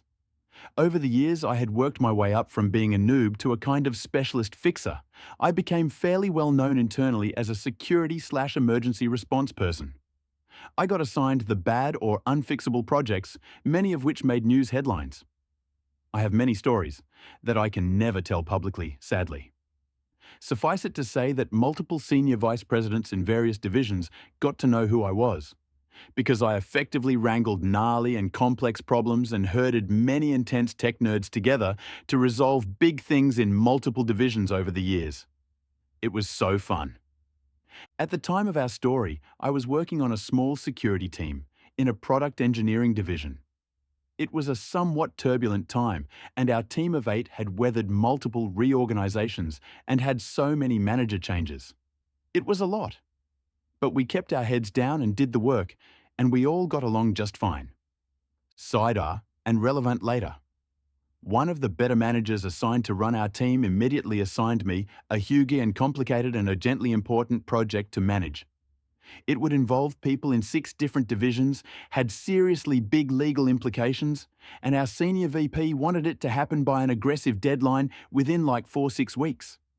Oh, and my manager was leaving imminently on a long-planned vacation, so he apologetically would be away for the next 3 weeks and unable to assist.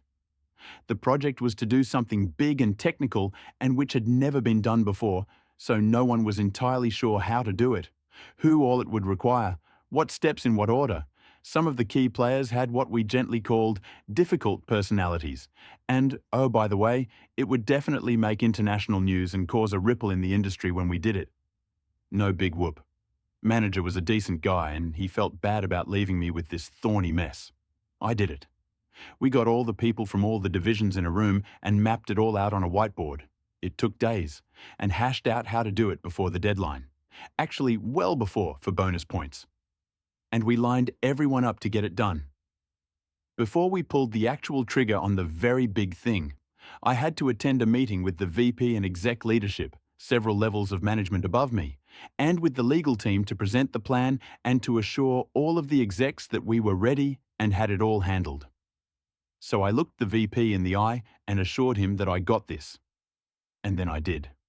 The team did the big thing sooner than the deadline. It was flawless. We rocked that. Oh, well, right. Just another day at the office? The inept manager. A few months after that epic project, our good manager left us for another role and someone new moved over from an unrelated division out of nowhere. We'll call him Inept Manager. Inept Manager did not know anything about security. He did not know anything about emergency response. He didn't know anything about what our division did, in fact. No one on our team had ever heard of this guy.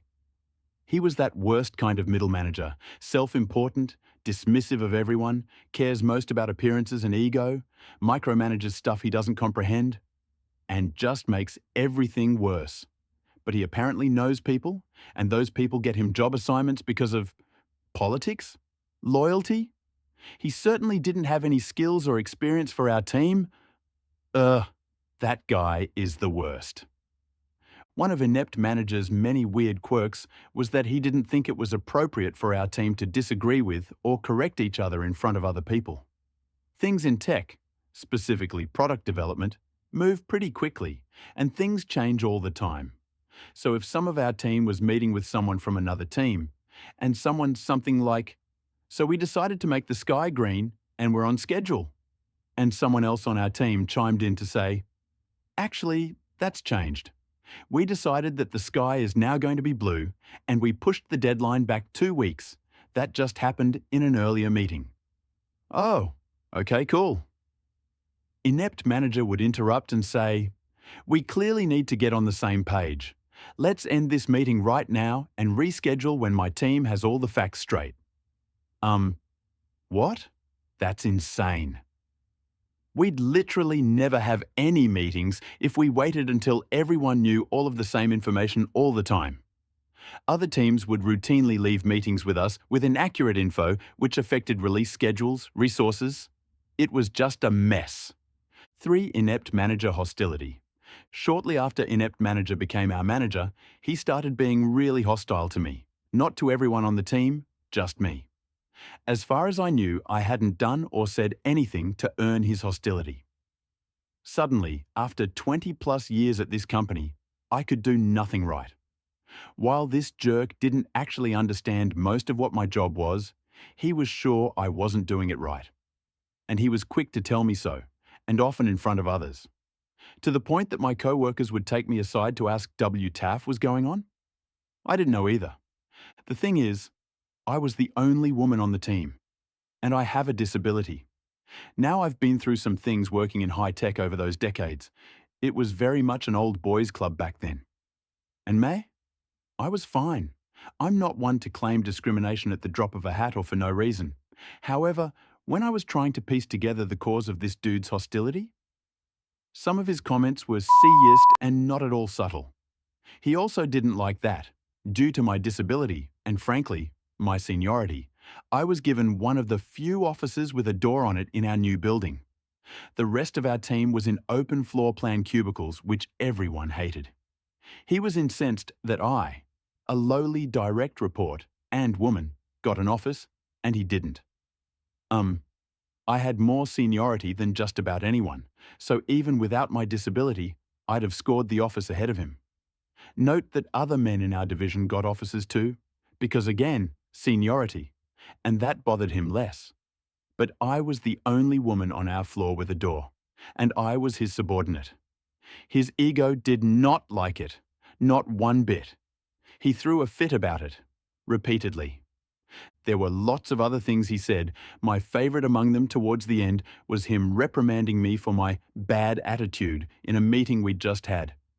Inept Manager had told me beforehand not to say anything during that meeting, because he was insisting on sharing incorrect information again and he knew I'd want to correct it. So I sat quietly and kept my eyes on the PowerPoint presentation or the floor nearly the whole time.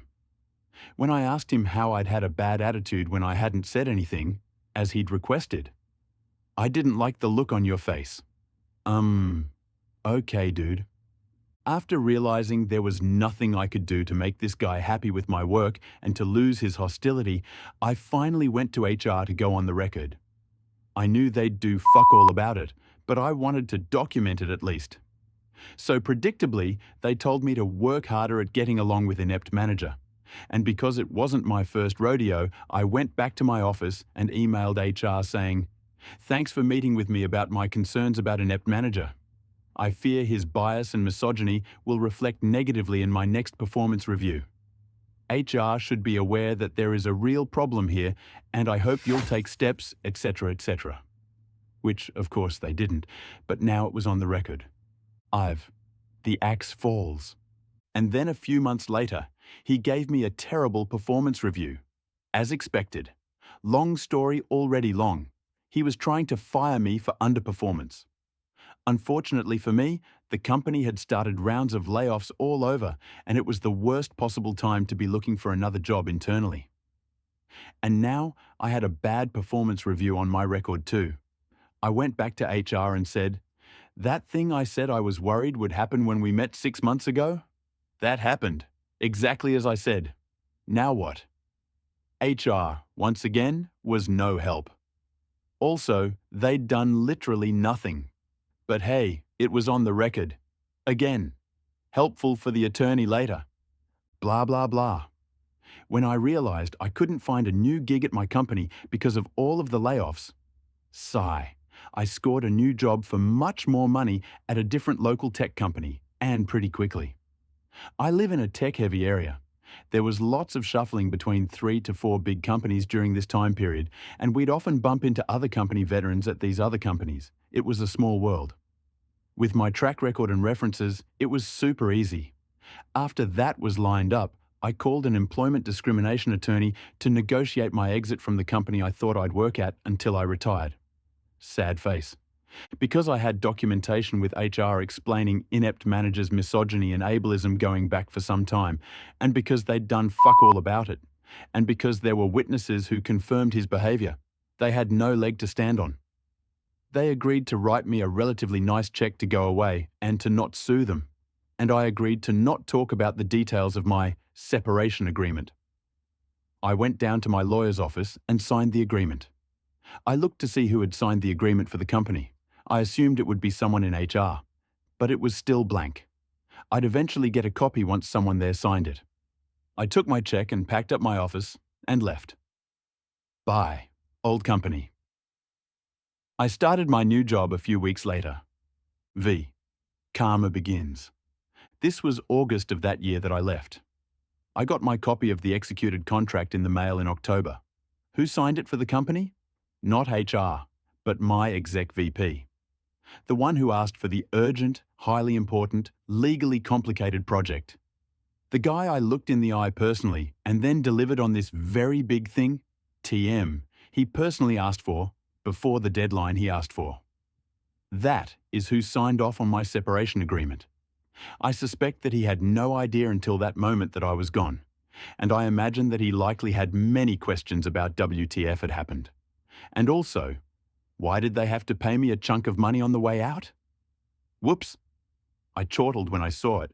Since the VP knew me and we had some history, and inept manager was new to the division and was one of hundreds of middle managers he'd likely never heard of, I'm guessing inept manager had some explaining to do. Mwahahaha, I really enjoyed the thought of that. Karma for reals. Cut to November. As I mentioned, it was a relatively small tech community in the area, and those of us who worked in security in particular at Company X would often encounter other current former colleagues at Company Y or Z or whatever. Heck, there was a ton of poaching going on between the companies. One day, I got an in-company chat from someone who'd worked in security at my old company. We'll call her Security Colleague. Security Colleague asked me if I knew someone named Inept Manager. Why, yes. Yes, I did. Why? Because Inept Manager was appearing on Security Colleague's schedule to interview for an open management position the very next day.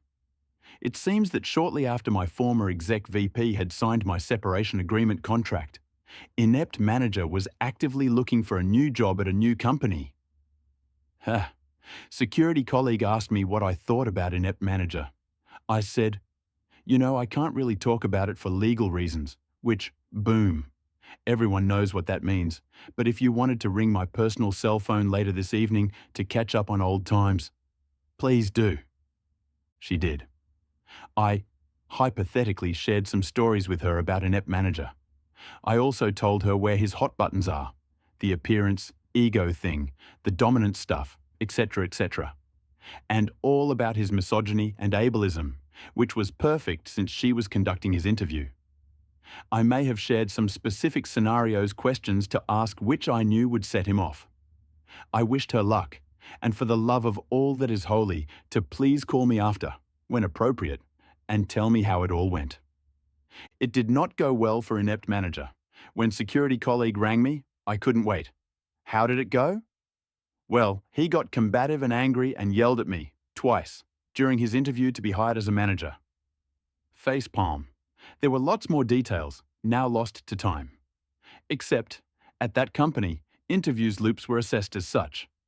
Strong hire for this role. Hire, but not for this role. Not a good fit for this job, but we like them. No hire. No hire ever, not for any role. Inept manager's interview was rated that last one, no hire ever. Blacklisted from any job ever at one of the biggest tech companies in the world, after being pushed out the door of one of the other biggest tech companies in the world. Derp. Shortly after that, it appeared that inept manager moved himself and his wife and kids a few states away to work at a smaller company in another region. It took less than 6 months from when I left my old company for him to be gone as well. Heh, what gets me, still, is that inept manager thought I was so inconsequential, so unimportant, that he didn't bother to check and see where I landed after he forced me out of the company I loved. And when he had to look for a job himself shortly thereafter, it also never occurred to him that I'd have connections with, thousands, of colleagues I'd worked with over the years, some of whom could now be working at Company X, or Y or Z, where he was interviewing, and where I'd scored a huge raise for myself.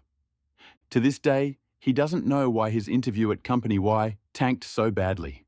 And since security colleague was not legally precluded from sharing stories she had heard through the grapevine about inept managers' management problems, it's possible that other of our old security colleagues at Company Z and other companies in this area heard those stories too. Which means he's unlikely to get a job at any major tech company in this area. Maybe ever. Definitely not at X or Y, and they are big companies, among the biggest. And it's all because he's an asshole, ableist, misogynist middle manager who underestimated. It was really a satisfying and perfect revenge. After enduring mistreatment from an incompetent misogynistic manager, the OP documented everything and negotiated a solid exit with legal support. The manager, clueless about the OP's connections, ended up applying to a new company where a colleague of the OP interviewed him. Thanks to insider tips, the interview went disastrously, resulting in him being blacklisted from a top tech company. This is how OP destroyed manager's tech career. Our story is @FormILove_Boba43. Naval officer didn't want to live with enlisted, gets fired. So this happened about 1.5 years ago, but I recently heard the news on how far my revenge went. I was a Navy enlisted service member and was stationed in Yokosuka, Japan for a few years before I got transferred back stateside. I worked in the main hospital that cared for service members and their beneficiaries. It's a small hospital, so everyone knows everyone. Shortly after I left, I caught wind of a new physician officer working in the radiology department. My friends would say he's horrible to work with, but that's nothing new. However, someone saw him print a letter, and he left it on his desk and took a picture of it and sent it to me. He's requesting to move from enlisted housing to officer. Edit. Found out it's not a private letter. He did actually send it to housing, and most of housing is ran by enlisted members. For context, military housing is available for those who are married, have a family, or are qualified based on their rank and depending on the military base itself. Typically, officer housing is much nicer than the enlisted. In Yokosuka, housing is basically the same all around because it's overseas.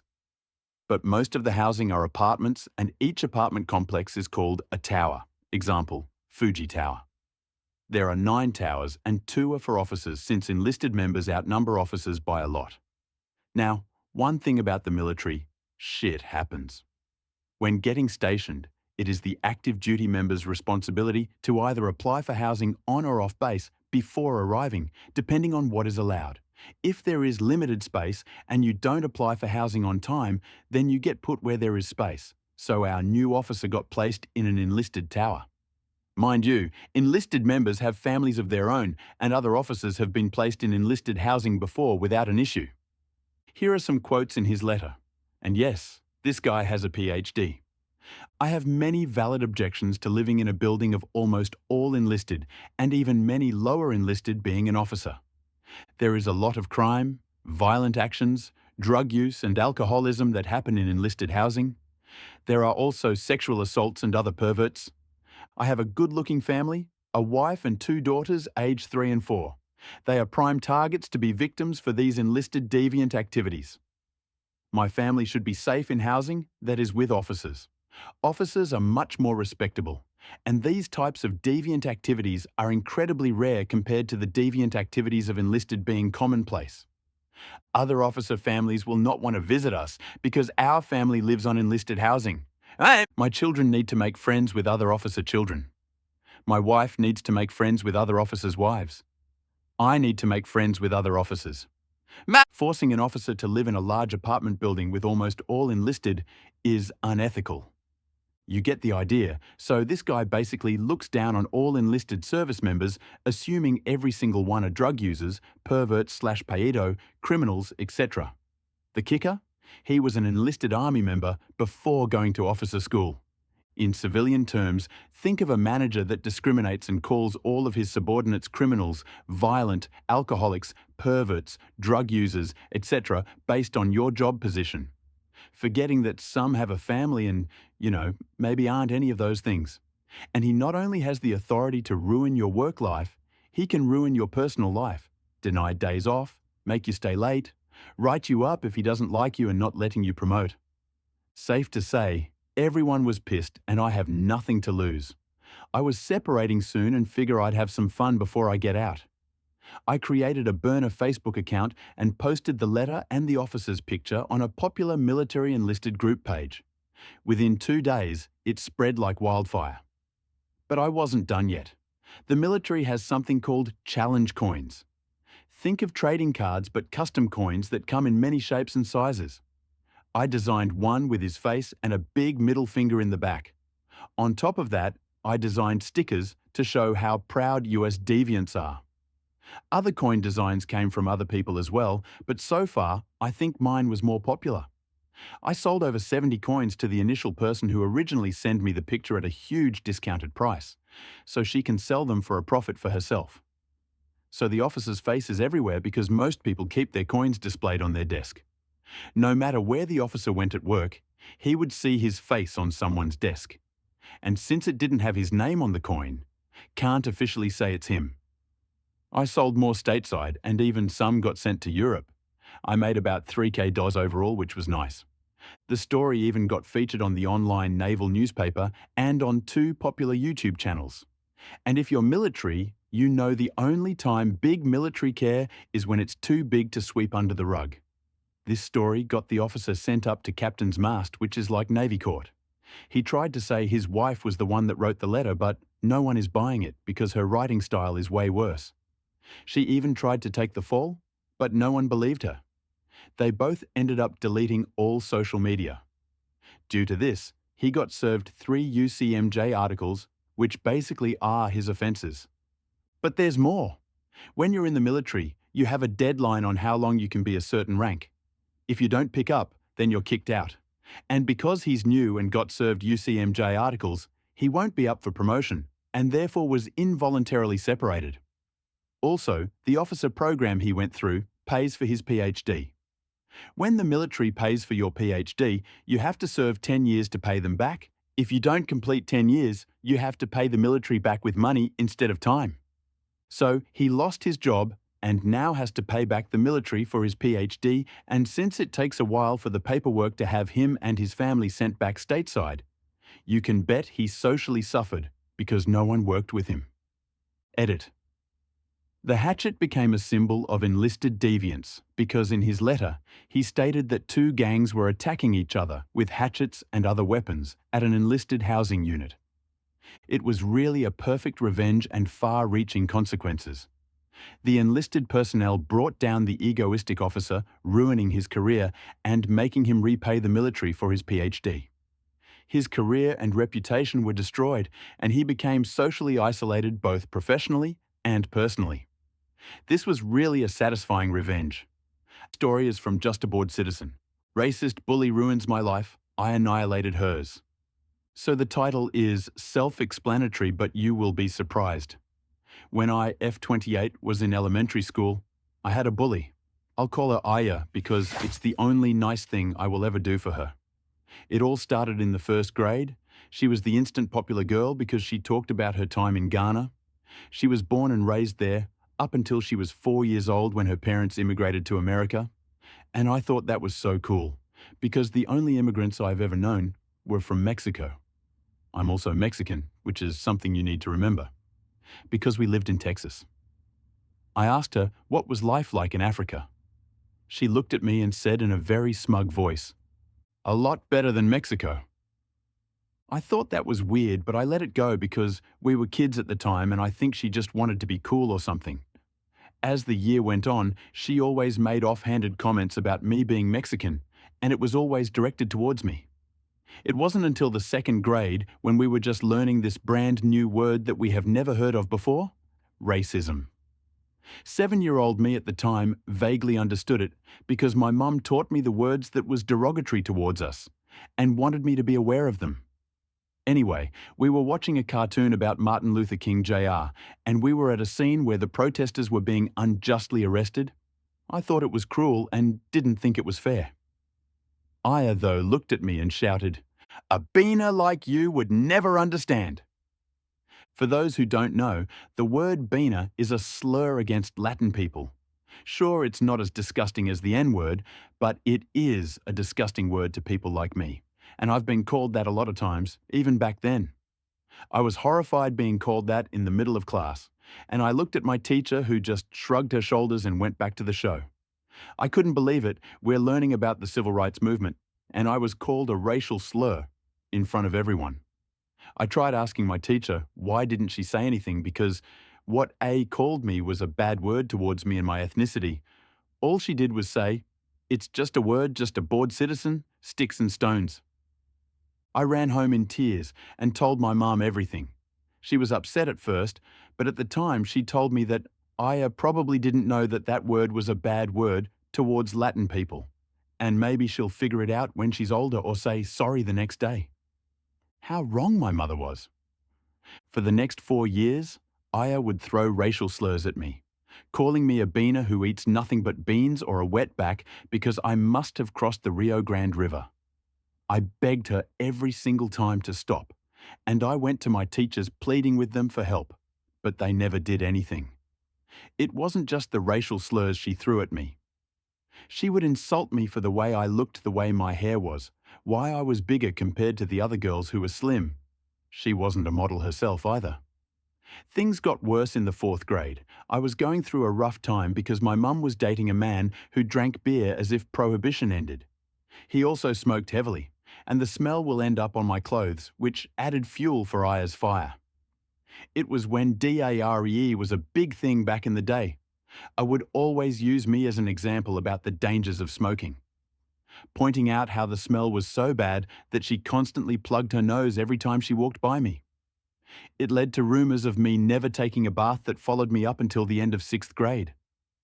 At this time, my mum was starting to realize that Aya was not stopping, and she tried contacting the school, but all she would get was that it was just a disagreement between two classmates. She wrote notes for me to give to my teachers, but nothing would happen. And in the 5th grade, things really took a bad toll. My grandfather passed away, and his death hurt me so much that even to this day, I still feel that raw pain of his passing. Word got out to my school, and Aya walked up to me saying how sorry she was that my grandfather was gone. I naively thought that maybe she would stop being a bully and say sorry for saying racist things towards me. Nope. It's sad that he died to get away from you. I would too if I realized my granddaughter was so ugly. I broke into tears while she and a few of her friends laughed. And as always, none of my teachers did anything to stop her. I told my mum, who managed to finally get a hold of my teacher, and demanded that she do something about her, or else she was going to go up there and make her stop. So for the first time in the whole year, my teacher walked up to Aya and told her to stop being so mean to me. I looked at her and burst into tears, crying that she was being so mean. It's because I'm black, isn't it? Immediately, my stupid teacher backed off. Aya would go on to use that phrase every single time. Any of our teachers even attempted to do something. Now you're probably wondering, how did she ruin my life? Well, I'm getting to it. Things slowly quieted down when I was in 6th grade, but A was plotting something. I used to draw anime a lot. I wasn't any good, but I practiced every single day, and slowly my skills were improving. I was drawing the main cast of Sailor Moon during free period, and it was a decent first attempt, really. For once, there were no stray pencil marks, and I didn't have to erase as much. I left to go to the bathroom, and when I came back, my drawing was ruined. It had pen marks everywhere with the words Beaner and Wetback in permanent marker all over it. I was devastated and broke down. I worked so hard on that drawing, and it was vandalized with hate. I looked over to a group of desks where Aya was sitting, and I saw her laughing. She and a couple of her girlfriends were saying how funny it was I was crying over a stupid picture, and I saw that she had that stupid permanent marker in her desk. I marched up to her and yelled at her. I demand to know, what is it about me? She hated so much, why was she acting like a racist towards me when I did nothing to her? I was crying. I was screaming. And my teacher told both of us to go to the office. I thought we were finally going to solve the issue. But as always, I was wrong. And my principal looked at the both of us and said that I should apologize to Aya. Me. What? P. Apologies to A for yelling at her. Just because you're upset over drawing doesn't mean you have to yell at a classmate for it. Me. But she ruined my drawing. She wrote slurs all over it. I should point out that she even had permanent marker stains on her hands. Me. Why aren't you telling her that you don't tolerate racism in this school? Why are you always taking her side? P. I'm not taking sides, young lady, but those are just words, sticks and stones. I honestly didn't know what to feel at that moment. I realized that Aya was getting away with her racism, and there was nothing I could do about it. I still refused to apologize, and the principal called my mom, who demanded that the principal do something about Aya, but nothing happened as always. After that incident, Aya was emboldened at the fact that she could get away with the bullying and made my life hell. She destroyed me. It was to the point where I could no longer draw again. Even to this day, if I even try to draw a character I liked, I would break into tears and just stop. My mom tried everything. She pleaded, she demanded, and she threatened, but my school just brushed it off as an overprotective single mom who just didn't like seeing her overly sensitive child hurt. In my mum's perspective, from what she told me, she watched as her happy-go-lucky little girl slowly morphed into a sad and combative teenager. I developed a hatred towards my own ethnicity, and I cried that I wished I was white because I hated being called those words, and I hated the way my face looked because I could see my Native American features. That's right, I'm Indigenous too. She made me hate myself. It was only after elementary school did the bullying finally stop because she went to a different junior high school, but just because I was able to get away from her didn't mean that the effects of her bullying stopped. I had to go to therapy to get rid of the terrible things she said to me out of my head and slowly regain myself as a person. My family, who knew of the bullying, gathered around and gave me unconditional love and support, all the while telling me stories of our ancestors who started our family, how they fled Spain during the Texas Revolution. I even went to the tribe I was descended from to help gain a better understanding of my Indigenous roots, and they helped me immensely as well. Yeah, Aya and I ended up going to the same high school, but I avoided her like the plague because I wanted nothing to do with her or her bullshit. Aya was a model student, and during Black History Month, We used to have an assembly where we talked about the great black figures in history. She would always go on the podium and talk about how proud she was of her race and that we should embrace everyone of different race, religion, and all that good stuff. It took all of my willpower and constant reminding of myself that what happened in elementary school was in the past to not laugh and roll my eyes. I just thought she was a piece of work. Fast forward to 2021. I was packing up my room because I was getting ready to move some of my stuff to my new house with my then fiancé, now husband, while we were planning our wedding. I was reading a book on my phone when I got a notification from someone I hadn't seen since high school. It was Aya. I'm an adult now, so instead of feeling the terrible anxiety I would always feel whenever I would get a note from her, I just looked at it annoyed and wondered what the hell did she want and opened it. Apparently she was hosting our elementary school reunion because the old building was being torn down in place of a new one. She was inviting everyone who went to school there so we can say goodbye to the old girl. Honestly, I didn't want to go because that school has done nothing but bring me grief and anger. Just driving by it over the years would make my heart pound uncomfortably. I wanted to decline, but I thought to myself, that stupid school will be destroyed. Why not spit on it or something? And then something sparked in my head. This could be my last chance to expose Aya for what she really was.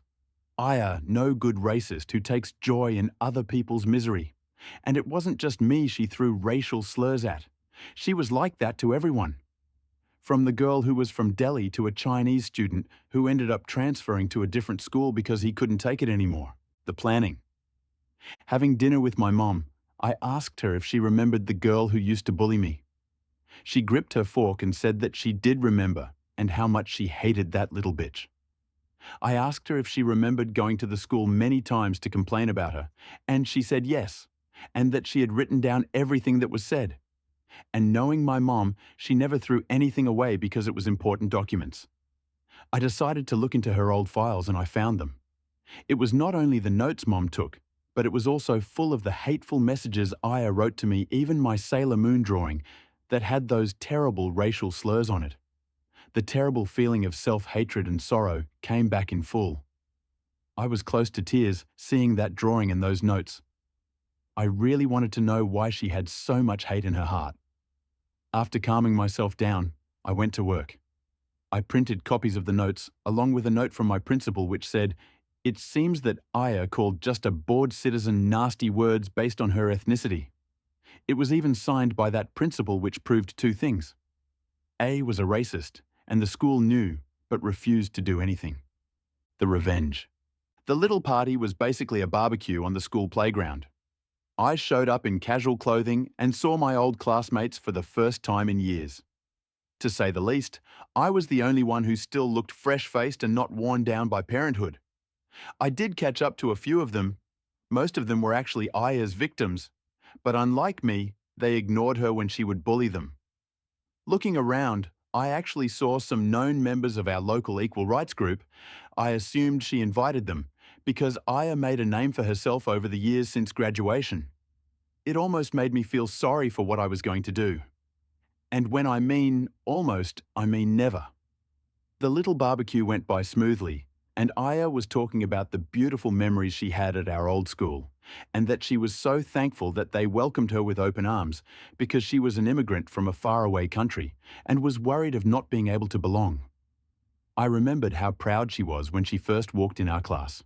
No fear at all. After her passionate farewell speech, everyone in our class took turns saying their own farewells. They half-assed their speeches, and some just said that the school was awesome. When it was my turn, I looked around and saw everyone staring at me. Aya is standing there with a confident smile on her face, as if she thought that I was so beaten down that I would just say, whatever with the school, and that's it. But nope. Over the years since graduation, I sort of developed a I don't give a fuck attitude. I say what I say, and I will do a microphone drop if I have to. I talked about how I was so nervous going to the school because it was something new, and I knew that it would lead me to a path of adulthood.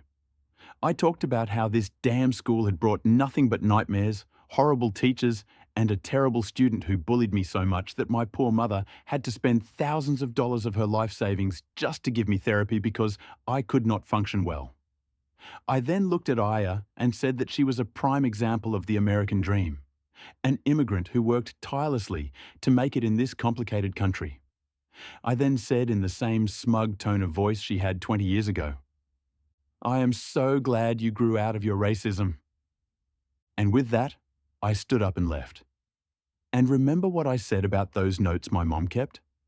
Well, I sent them to that local group anonymously and told them that their star volunteer was not who she was. I just thought that would be the end of it, but I did not know of the absolute shitstorm I caused. Aya's reputation destroyed. When the leader of the group saw the notes, he was livid. He immediately told her that she was no longer welcomed and said that she was a terrible example for the people they were helping. Her fiancé dumped her. She lost her job, and as it turns out, her parents never knew of the bullying. I guess my principal decided that it wasn't worth calling them years ago. They were angry with her and demanded to know where did she get this attitude, because from when I found out her father works in a business that required them to travel to and from Ghana, and he worked with many interesting people. On top of that, my former principal apparently lost a special award she got for her contributions to our school district when the superintendent happened to get an envelope containing my mother's notes, and he was just as livid. I got an apology from the school district along with other victims of Aya. They accepted that just to get it over with, but I politely refused, saying that it was too little too late. I did get comments from my former classmates saying that I should have just let it all go. But here's the thing. I did get over it. I wanted nothing more than to just close that chapter in my life and move on. But seeing her name in that email really triggered something in me. And knowing that she was running around saying things which was opposite of what she really believed, I wanted her to feel broken the same way as I felt. My mum was neutral about it. I don't resent her because she did everything she possibly could to stop the bullying. I'm thankful for that, because in some stories I've seen on Reddit about people being bullied, their parents do absolutely nothing. I'm in a much better place now. I moved out of state after I got married and I'm happy. Aya has attempted to contact me, demanding I apologize for ruining her life, but I just ignored her and blocked her. I wish I knew why she had so much hatred. I was never rude to her. I thought she was cool that she was from Africa. I loved their culture, and I thought it was awesome that she was a part of it. I also wish I could draw again, because it was my only escape from a troubled life I had, aside from the bullying. I'm just glad I was able to regain love for who I am, as a person of Mexican descent and of indigenous background, because she really made me feel like I was worthless for it. That's the story of how I ruined the life of my racist bully. With the plot twist was that she was black and I was Mexican. Sure, the words she said were probably just words, but those words were very derogatory to me, and many people of my ethnicity, and it's just as degrading as being called an N-word to a black person. And it also shows that even black people can be the worst racists. I'm not saying that all black people are racist, because I've met amazing black people in my lifetime who truly believe in racial equality. I wanted to keep this to myself, but after seeing the terrible attacks on Asian Americans since the stupid pandemic happened, I noticed that it was sparking a big debate on who should be charged with hate crime. We're still not there yet when it comes to truly being equal, regardless of race, gender, religion, and orientation, but little by little we are becoming a little bit better. Not much, but a little bit. Sorry for the long post. I just want to get this off my chest, and please don't make the comments into a debate. I'm really not trying to start anything. I just wanted to tell how I finally got my revenge. Edit. Okay, I really meant it when I said I wasn't trying to start anything when I posted this, but because some people are doubting this, which I'm not surprised, let me clarify a couple of things for you. Why did I still have those notes? Because the bullying happened before social media became a big thing. It was the early 2000s. She saved those notes because I think she was planning on going to the district, but by the time she was able to even consider it, elementary school ended, and Aya went to a different junior high. Where does she learn those words? When she first called me Beena, she noticed my reaction. Bullies will tell you anything just to get a reaction out of you. The strongest reaction, the better. I even told her not to call me that word because it was a slur, but that didn't stop her. And why did it cause that district to apologize? Because it wouldn't be the first time they were accused of covering up bullying based on race. They were already going through a lawsuit over a recent incident similar to mine, and they just wanted to avoid any legal repercussions. But as I said, I don't care about that school anymore. It can go to hell for all I care. It was really a calculated and striking revenge on the racist bully. I am feeling very satisfied reading this story because a racist bully's career and relationship was finally ruined. Absolutely an amazing revenge. Our next story is from Catherine the Tiger. I broke up with my boyfriend on his birthday for horrible actions he did when he was a teenager. I don't know whether this counts as a pro-revenge, but here is my story, which happened some years ago. I, 26 out there at the time, had just started dating Thomas, 28M, and things seemed promising. Very sweet man, educated and quite smart, good looks. After 7 weeks of dating, he invited me and 2 of his childhood friends, let's call them Alex and Bart, for a long 29th birthday celebration weekend at his father's country house in a small French town. His father was going to be around as well, and I was very excited to meet everyone. Day 1, Friday, is fun. I am happy to get along well with Thomas's father, a smart and caring man. Day 2, Saturday. After a very nice day, we enjoy a party in the garden with the neighbours, including some friends of Thomas. After a few hours and lots of drinks, a group of people gather around a small campfire and start sharing childhood memories. This is where things go wrong. At first, of course, innocent and dumb stories as you would expect. But then, Thomas and his friends started sharing really sick stuff. In particular, they told a story about how, when they were 14 or 15 years old, they found very amusing to bully for almost 6 months Arthur, a boy of their school who was very isolated and shy. Making jokes, calling names, you name it.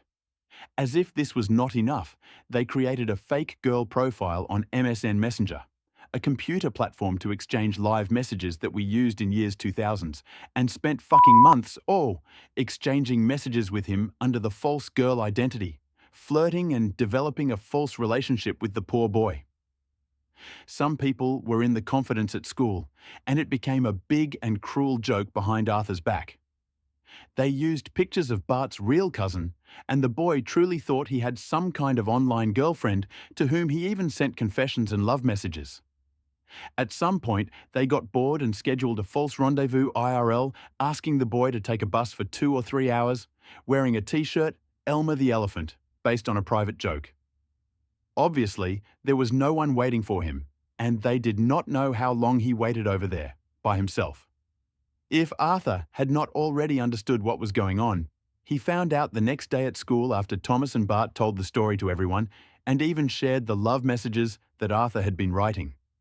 The poor boy stopped coming to class and apparently changed school, and it is easy to imagine that this must have been extremely traumatizing to him.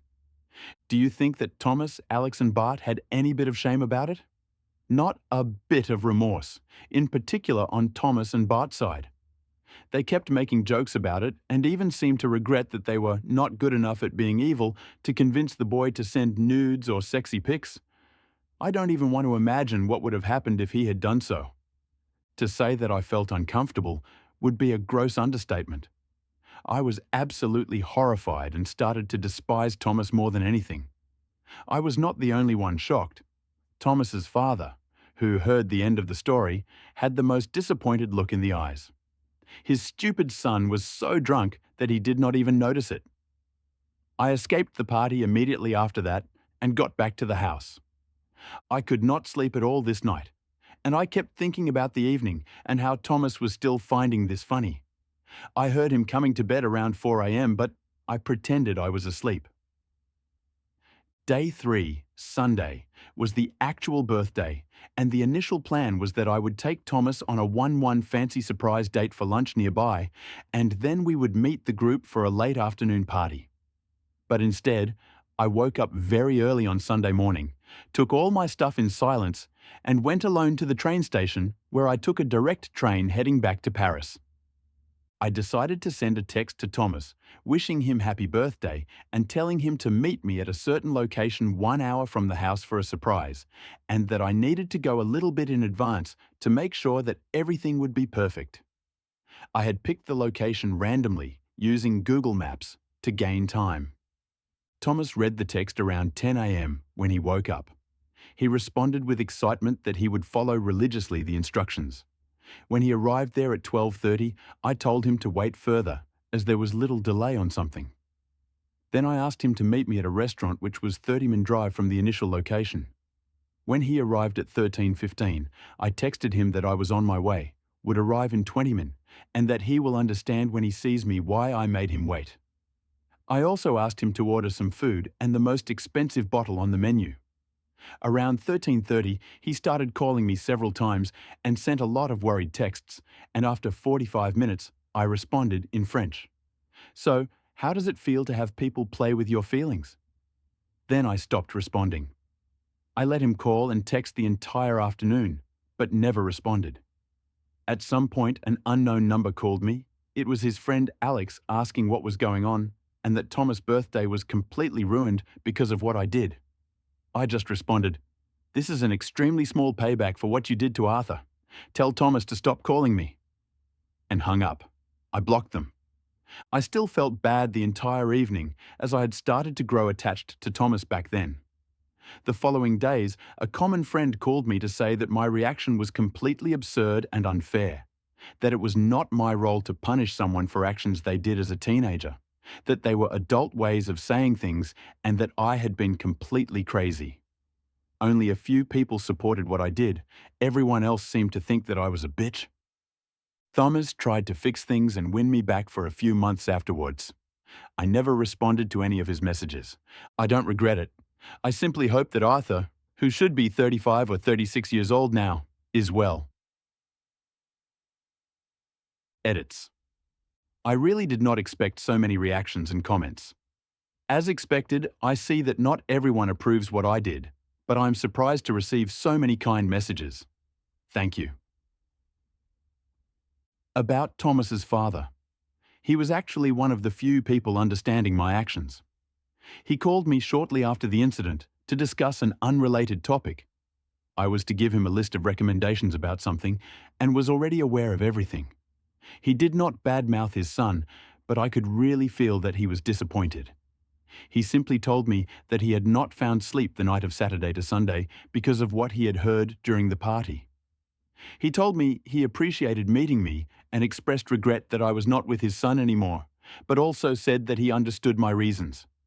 He did not try to convince me to get back with Thomas. This man was truly a gentleman. I don't know what became of Arthur. I don't even know his last name. I think that even if I had known his name, I would not have reached out to him by fear of making him remember things that he probably wants to forget. I hope he is a confident man, and that he still likes Elmer the elephant. Wow, it was really a perfect revenge. The best part was when Thomas's cruel prank backfired. AITA for holding to my rules about paying for my children's education. I am a single mother to 3 daughters, twins, 21F, and Alice, 19F. I told my daughters since they were in elementary school that if they pursued higher education, I would pay for it. They would not have to take out loans or worry whatsoever. This applied to any sort of program, university, community college, trade, etc. My only rules were that they were to share their grades with me at the end of each semester, of course, and that they must go straight into whatever program they chose. No gap years or going back to school when they were older. I always encouraged college, but in no way forced it. One of my twins took me up on this, and she is currently a senior with a major in psychology, and my other twin did not, and is currently in the tattoo artist industry. They are both kicking ass, and I'm equally proud of them both. However, Alice informed me while she was a senior in high school that she wanted to take a gap year. When I asked what she planned to do during this gap year, she said something like, relax before having to be in the real world. She said she wanted to go to college, just not right away. She also said she did not plan to work during this time. I told her she had the whole summer to relax, but she held strong and wanted her gap year. I said fine, but not to expect me to fund her schooling a year from now. She brushed me off. If she had planned to do something productive, or literally anything with the gap year, internship, etc., I would have had a different attitude towards this. Flash forward to September, and Alice has done exactly that for the last 4 months. Relax. She sleeps until 2 and has not gotten a job. She has a car and the means to do so, but simply does not wish to. The topic of her going to school next year got brought up by her, and she asked if I would pay. I said no, and that she knew this. I told her I would be happy to help her, but would not be paying in full. She blew up on me, asking if I was serious and saying how unfair I was. She yelled at me and called me a bitch for paying for her sister's college in full, but not hers. I reminded her of our conversation and how she knew my stance since she was a little girl. I also asked her if she had applied for scholarships or done anything to start trying to help with these funds. She had not. I told her since I was retiring in 2025, I did not have the funding to pay for her schooling in full anymore, and that I had to start thinking about saving for myself and my future. I said she had missed her chance.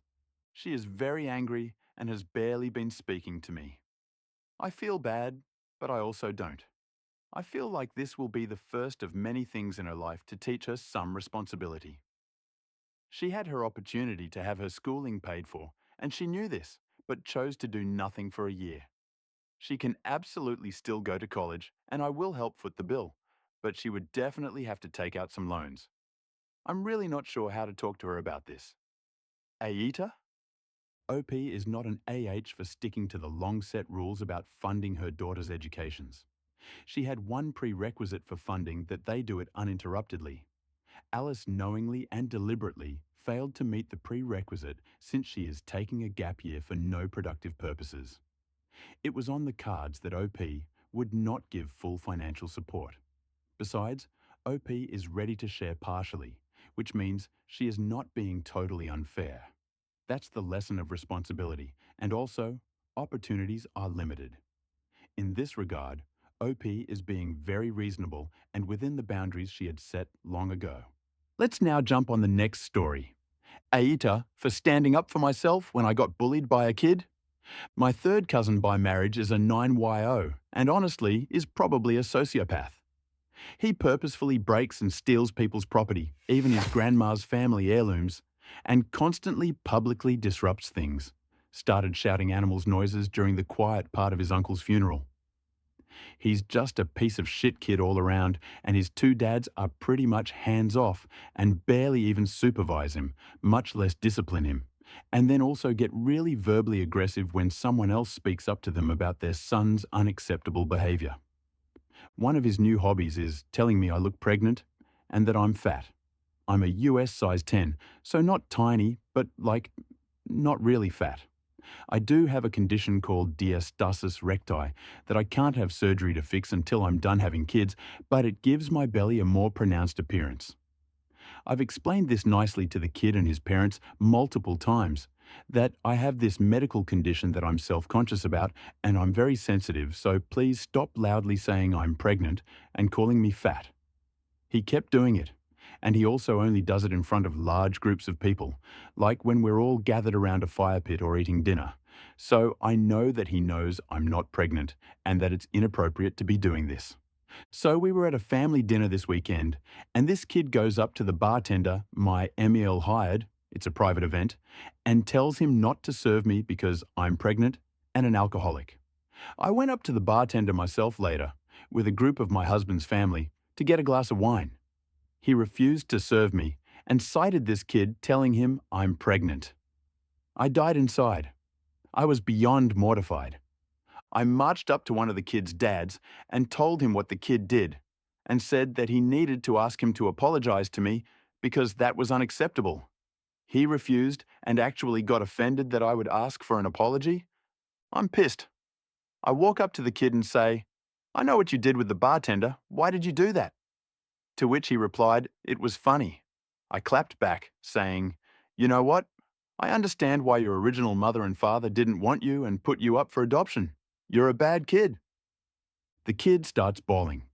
It's the first time I've ever seen him cry. I just walk away. He told the whole family, and I just said that I asked him why he did what he did. I'm sure people believe me because this kid also lies a lot, but I feel kinda bad and wonder if I was out of line or if there's something else I should have done instead. I also rationalized it as, well, maybe now he'll learn that if he messes around, he'll find out and think twice about hurting someone next time. Aita, NTA. The OP was relentlessly bullied by the child whose parents never disciplined him or even talked to him about his actions. This left the OP helpless. While her comment to the child was harsh, it came after enduring repeated public humiliation and frustration with no support from the adults responsible. As OP's reaction was provoked by the kid, OP is not an R. Let's jump to the next story. Aita for not helping my locked out roommate and being petty. I, 20th, do not get along with my roommates. 19F. They tend to gang up on and blame me for things because they are all friends and they treat me as if I am stupid. I obviously fight back, so now we all mostly ignore each other. Another thing is, I usually spend most of my time at my boyfriend's, 20 meters place. But this is only because of how much I cannot stand my roommates. Sometimes if I have to collect things from my room or get a package, my BF will come with me and wait. But the last time this happened, my roommates, who were all home, approached him and started asking him why he was dating me of all people and just being passive-aggressive overall. They said things like, "Oh, you guys just don't look that good together and I never would have guessed you two would ever date," or "I can imagine you with X type of girl, not her." One was being super touchy as well. Maybe I'm overreacting, but I was uncomfortable and my BF got bad vibes as well, so now he waits in the car. Anyways, I was at work when one roommate called. I was confused because that never happens, but, well, I answered and she told me that she lost her key and has been locked out of the house. She wanted me to let her in. I explained to her that I'm at work and she suggested I hand the key over to my BF and have him open the door for her. I said sorry and to ask someone else. She said everyone else is busy. I said I am too. She said, I bet your BF isn't. And I said, well, he is. Ask one of your friends instead of bothering me. Then hung up. Well, apparently she was locked out till 10 p.m. at night. No, I didn't check up on her because I didn't care. And when I went back home the other day, that roommate and one other were annoyed with me and said that they couldn't believe I would let a young girl stay out all night and that I need to put my ego aside for things like this. They also accused me of not trusting my BF and being insecure, having an unstable relationship. I told them that there were 5 other girls and 2 of them have BFs too, she could have asked them, especially since they're all such good friends. But she changed the topic back to me wanting her to stay out all night and possibly get hurt. Which is ridiculous, I genuinely don't care. I told her to get over herself and that she could have waited at a cafe or a library or school, everything 5 minutes away and open till 11 p.m., instead of trying to make a scene and wait outside for 5 hours just because my BF wouldn't come open the door for her. She then asked if I even asked him, but I just left because, what? LOL. Anyways, my other roommates think I'm horrible, more than before, and that I'm petty and not a girl's girl. I didn't respond to their messages. I have to stay at my house for 2 days straight next week, so I'm just wondering if maybe I am the AH here. If so, I will apologize. But otherwise, I can deal with their bullshit. AITA? If it matters, my BF was in fact busy, but said he wasn't going to go either way. OP is not the AH because she won't help her roommate, especially considering hostile and disrespectful behavior on the part of the roommates to her in the past. It's unfair that they would expect OP or her boyfriend to go out of their way to assist them when other options were available, like asking closer friends or waiting in nearby public spaces. Not being a girl's girl is just a guilt trip, considering the toxic dynamic. OP isn't responsible for her roommates' poor planning and doesn't owe them favours when they've been unkind. AITA for telling my stepmom she's right when she accused me of not respecting her grief. My dad got remarried after my mom died. I, 15F, was 8. She was very excited to meet me. I was way less excited, like not excited at all. My mom was dead less than 2 years, And I knew she and my dad were talking about getting married. I hated it. I didn't get why Dad was doing all that so quickly and why they had to get married at all. I said it in front of her when Dad told me I shouldn't look so down, and she told me I should wipe all that sadness from my memory because she was here now, and she'd bring the happiness back and make me forget all about what made me sad. Dad was like, OMG, and he told her how bad that sounded. I refused to let her touch me when she tried to apologize, and I told her to leave me alone. She talked to me alone a few days after that and told me I could at least try, that Dad wasn't sad anymore because of her, so I could be too. I told her she couldn't make me forget my mom died. She told me I never gave her the chance to. I told her I didn't like her, and I thought she was a bad person. She was horrified by an 8-year-old saying that to her face like I did. But I meant it. I still mean it. She tried so hard to get close to me, but I didn't want to get close to her. I was quiet around her. I didn't open up to her or share anything with her. My dad sent us on this pre-wedding girls' day because he wanted me to be closer to her during the wedding, which only happened a few months after I met her. I ignored her the whole day. She got pregnant right after the wedding, and she told me I should be celebrating all this happy news and this new life. And instead, I looked like I wanted to cry. I told her she'd never get what it's like. We had a really rough time during her first pregnancy. She wanted to include me. I wanted nothing to do with her pregnancy. I wanted nothing to do with her. It frustrated us both for different reasons. She told me to leave the past behind and look forward to being someone's sister. Then she told me most kids would be happy to have a mom again. I brought up the bad person thing again. She didn't try this stuff with her other 2 pregnancies. But she did always try to make me like her, and she tried to make me forget. I don't think kindly of her for that. I have no respect for her. I don't even call her my stepmom. That's respectful, and I don't want to be respectful to her. Her mom died not too long ago. She had a really hard time. I didn't care, and I didn't try to comfort her or offer any sympathy or kind words. I have none for her. She confronted me on it, and I told her she'd forget about it eventually. She accused me of disrespect and then said, I'm not being respectful of her grief. I told her she's right. She was never respectful of my grief, so I won't be respectful of her grief either. I told her she can wait for her dad to find the woman who'll make her forget. She called me heartless. She said I should care enough about her to not say that. I told her I never cared about her.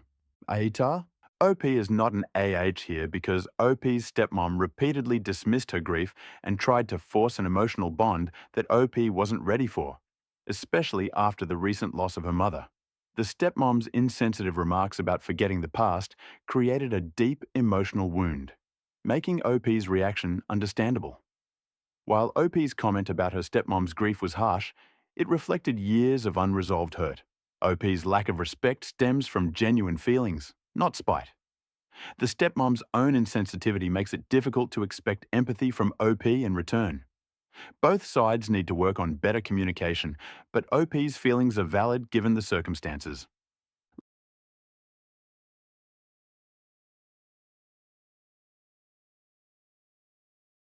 Let's jump on to the next story.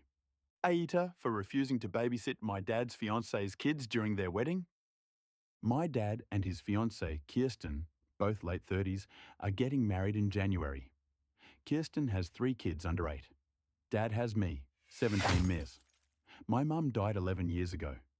Kirsten's ex-husband is alive, but doesn't play a role in the lives of their kids, except child support, which is apparently taken from his income because he wasn't paying. Her kids don't remember their dad, and so Dad and Kirsten are hoping Dad will become their new dad. I met Kirsten 4 to 5 months ago, and her kids around the same time, and given my age and the fact I did fine with just me and Dad, I'm not looking for Kirsten to fill any sort of maternal or motherly role. I also don't think I'll be engaging with Kirsten's kids as a sibling. This upsets her because she wanted me to be the cool older sibling for them, and someone who might babysit on occasion. But mostly someone who'd make a point to spend time with them. But I'm not planning on spending too much time with them. I have plans for once I turn 18. My dad always knew this, so this has fed into the whole babysitting the kids during the wedding stuff. Kirsten says since I won't be 18 when they get married and I'll still be living with my dad. I should be willing to monitor her kids throughout the wedding. My dad admitted she's hoping it makes me a little more willing to be someone to her kids. I said no when I was initially asked, and I was clear with my no. Kirsten told me it wasn't like I was looking forward to the wedding anyway, so why not agree to babysit? She told me it would give me the chance to bond with her kids. I said no. Dad said he'd pay me to do it if I was agreeable to money for it. But then Kirsten was saying it would be hurtful if I wouldn't do it as a favor to my growing family. Dad told her it was expecting a little too much. She argued that if I'm there and still living with him, I should be willing, and that I seem so resistant to acting like a sibling that it's incredibly childish. There was some more back and forth about it. Kirsten got really pissed when I said it again, as clearly as I could, that I won't babysit during the wedding. Dad said he'd pay for a sitter, but Kirsten said I should really be more willing here. That dad and I don't have an awful relationship, so why won't I give all this a chance and make the day less expensive and more of a happy memory for everyone? Aita? The OP isn't an AH for refusing to babysit during his father's wedding. It is unfair on Kirsten's part to expect him to take on a parental or sibling role. That is out of order, and he has also made it plain he isn't interested. That is a big ask, babysitting at a wedding, let alone such an important event for the OP's dad. Quite understandably, he'd want to enjoy it, or at least be free to attend the wedding without this added responsibility. His boundaries are pretty clear here, and Kirsten's persistence regarding these expectations does feel like emotional manipulation. OP is entitled to his feelings and choices about the dynamic that's evolving in his family. The next story is from At My Limits Now. Aita for signing my kids up for public school behind my wife's back. So I, 36M, am a dad to 6-year-old twins. And my wife, 28F, is a stay-at-home mum who has recently gone full crunchy mom mode. She's all about essential oils, no processed foods, cloth diapers when they were babies, and she's absolutely against anything mainstream. For the longest time, I didn't mind because a lot of it is about healthy living and I want the best for our kids. But things are starting to get way out of control. The latest issue is that my wife is dead set on homeschooling the twins. She's convinced that public school is toxic and that our kids won't thrive in a system that's designed to make them little robots. She even has a few friends in her crunchy mom group who homeschool their kids, and she's been talking non-stop about joining their co-op. I've expressed my concerns about this from the beginning. I work full-time, and I don't think she realizes how hard it's going to be to manage homeschooling 2 kids at the same time while giving them a proper education. But she won't hear it. Anytime I bring up public school, she shuts it down immediately, saying she doesn't want the twins to get bullied or that we'll lose control of what they're learning. I just don't think homeschooling is realistic, and I can't see how she'll keep them on any sort of consistent schedule. I gave her time to prove me wrong over the summer, thinking maybe she'd ease into it and have a plan. Instead, she's spent most of the time bouncing between different unschooling philosophies and signing them up for random activities with her crunchy mom friends. The kids are constantly bored, and I've seen them starting to fall behind. I'm not proud to admit it, but I went behind her back and enrolled the twins in public school for the fall. I told her a few weeks before school started, and she absolutely lost it. She accused me of betraying her and said I was undermining her role as a mother. She keeps saying I don't trust her to raise our kids, which isn't true. I just don't think she's prepared to handle homeschooling, and I don't want the twins to suffer because of it. She spent the whole first week of school trying to make me feel guilty by saying the twins are miserable and that I've ruined their childhoods by forcing them into the system. The thing is, as far as I can tell, the twins actually loved their first week school.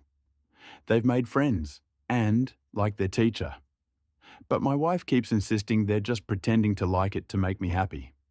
Now, she's talking about pulling them out mid-year and starting over with her homeschooling plan, but I'm putting my foot down.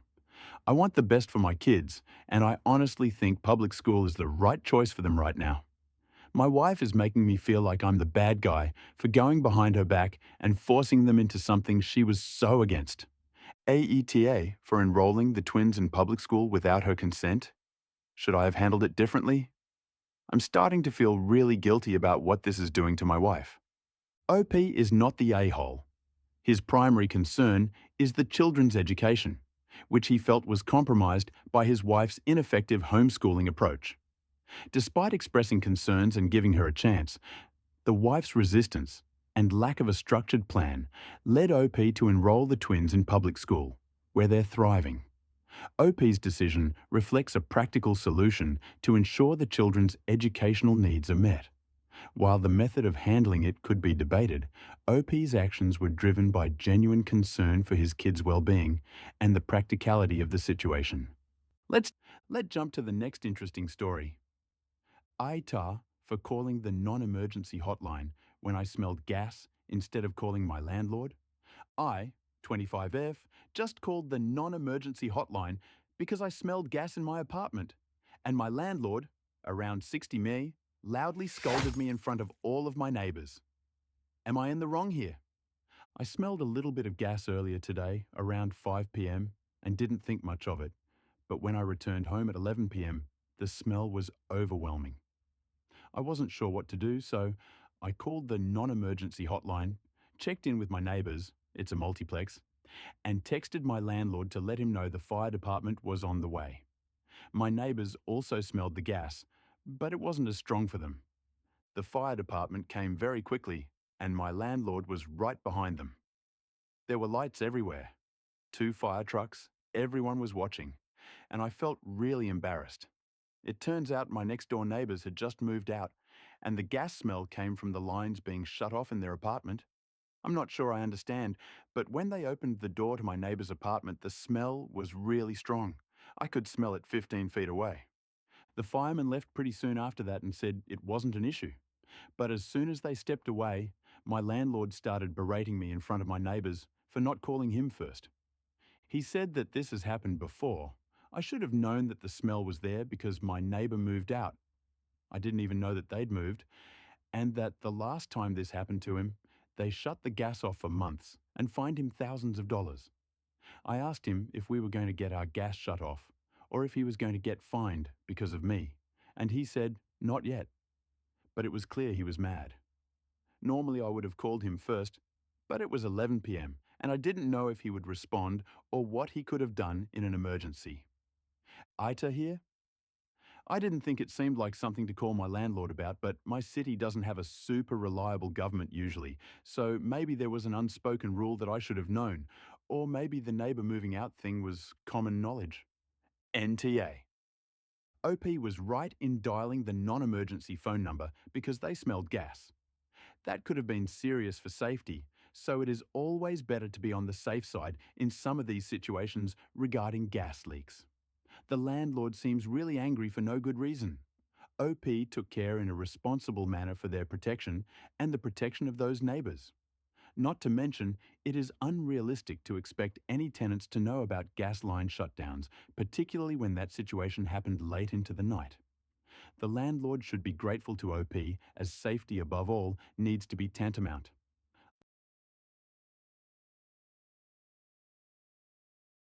Wibtar, if I break off my engagement because of his new views about women?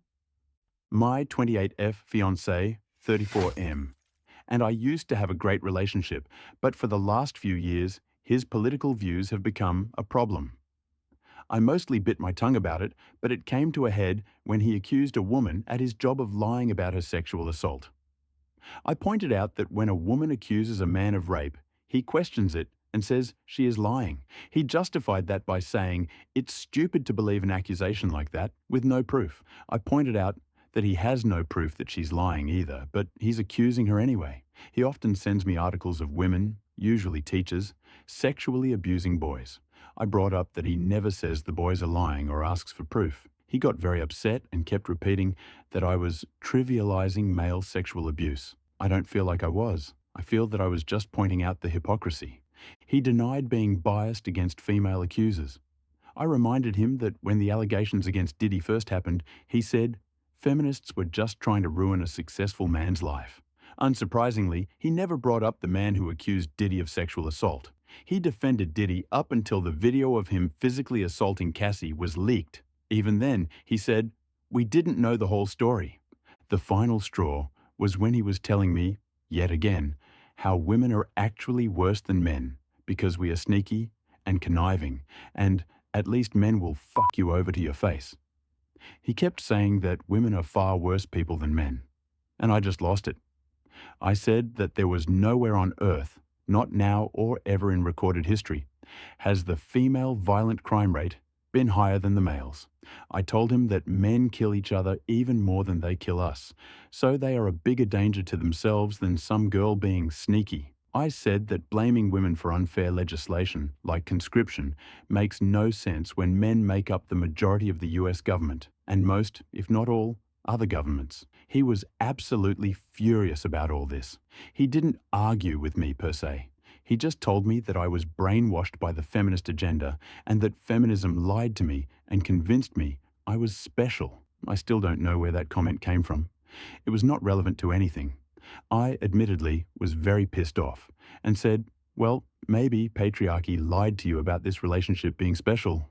I threw my ring at the table, left the house, and haven't spoken to him since. Today, he sent me a long text stating how I belittled him with that comment and that I would be a good wife if I could just stop needing to be right all the time.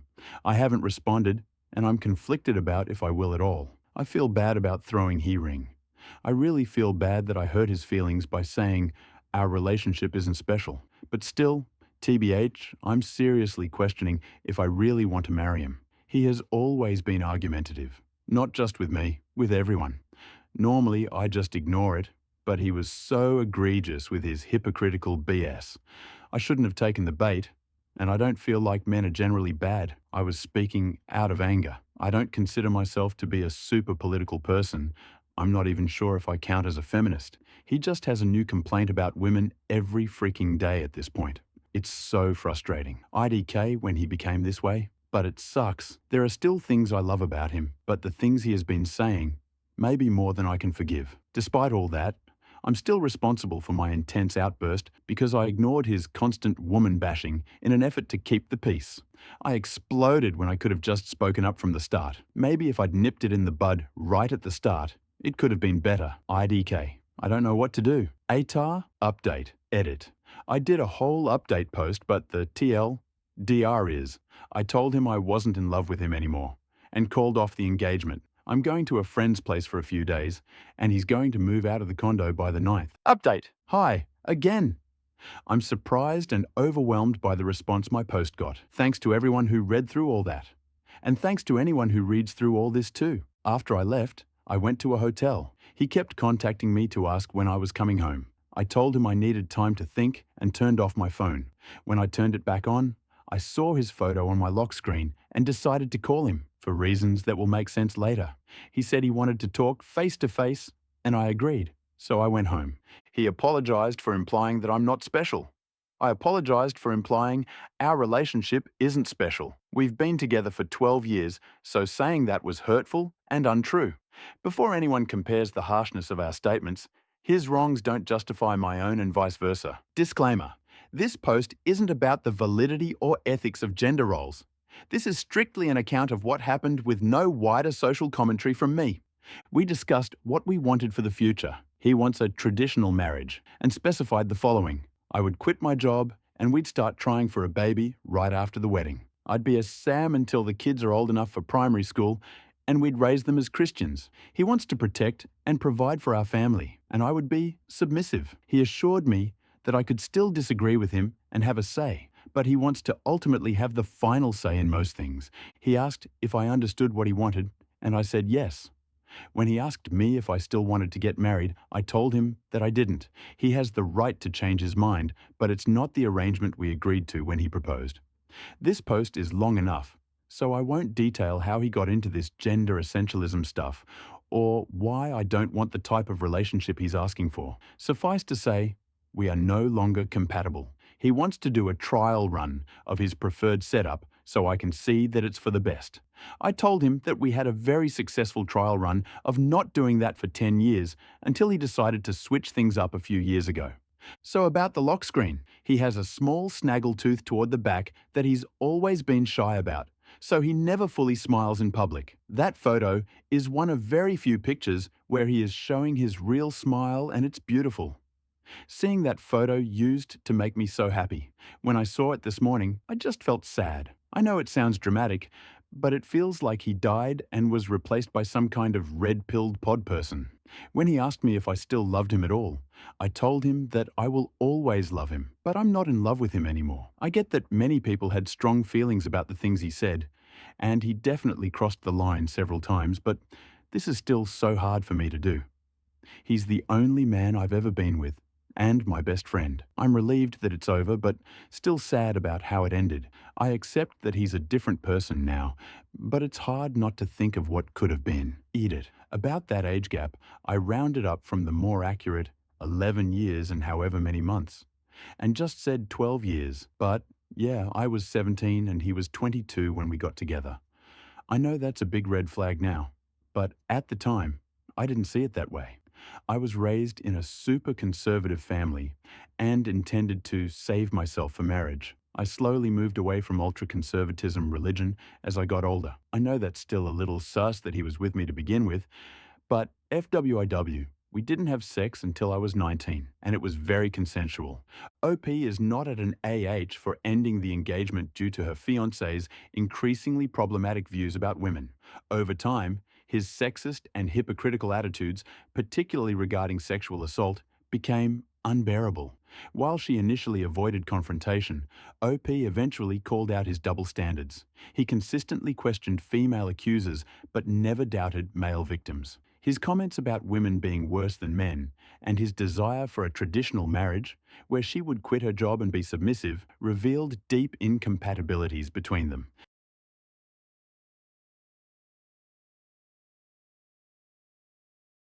Let's now jump to the next story.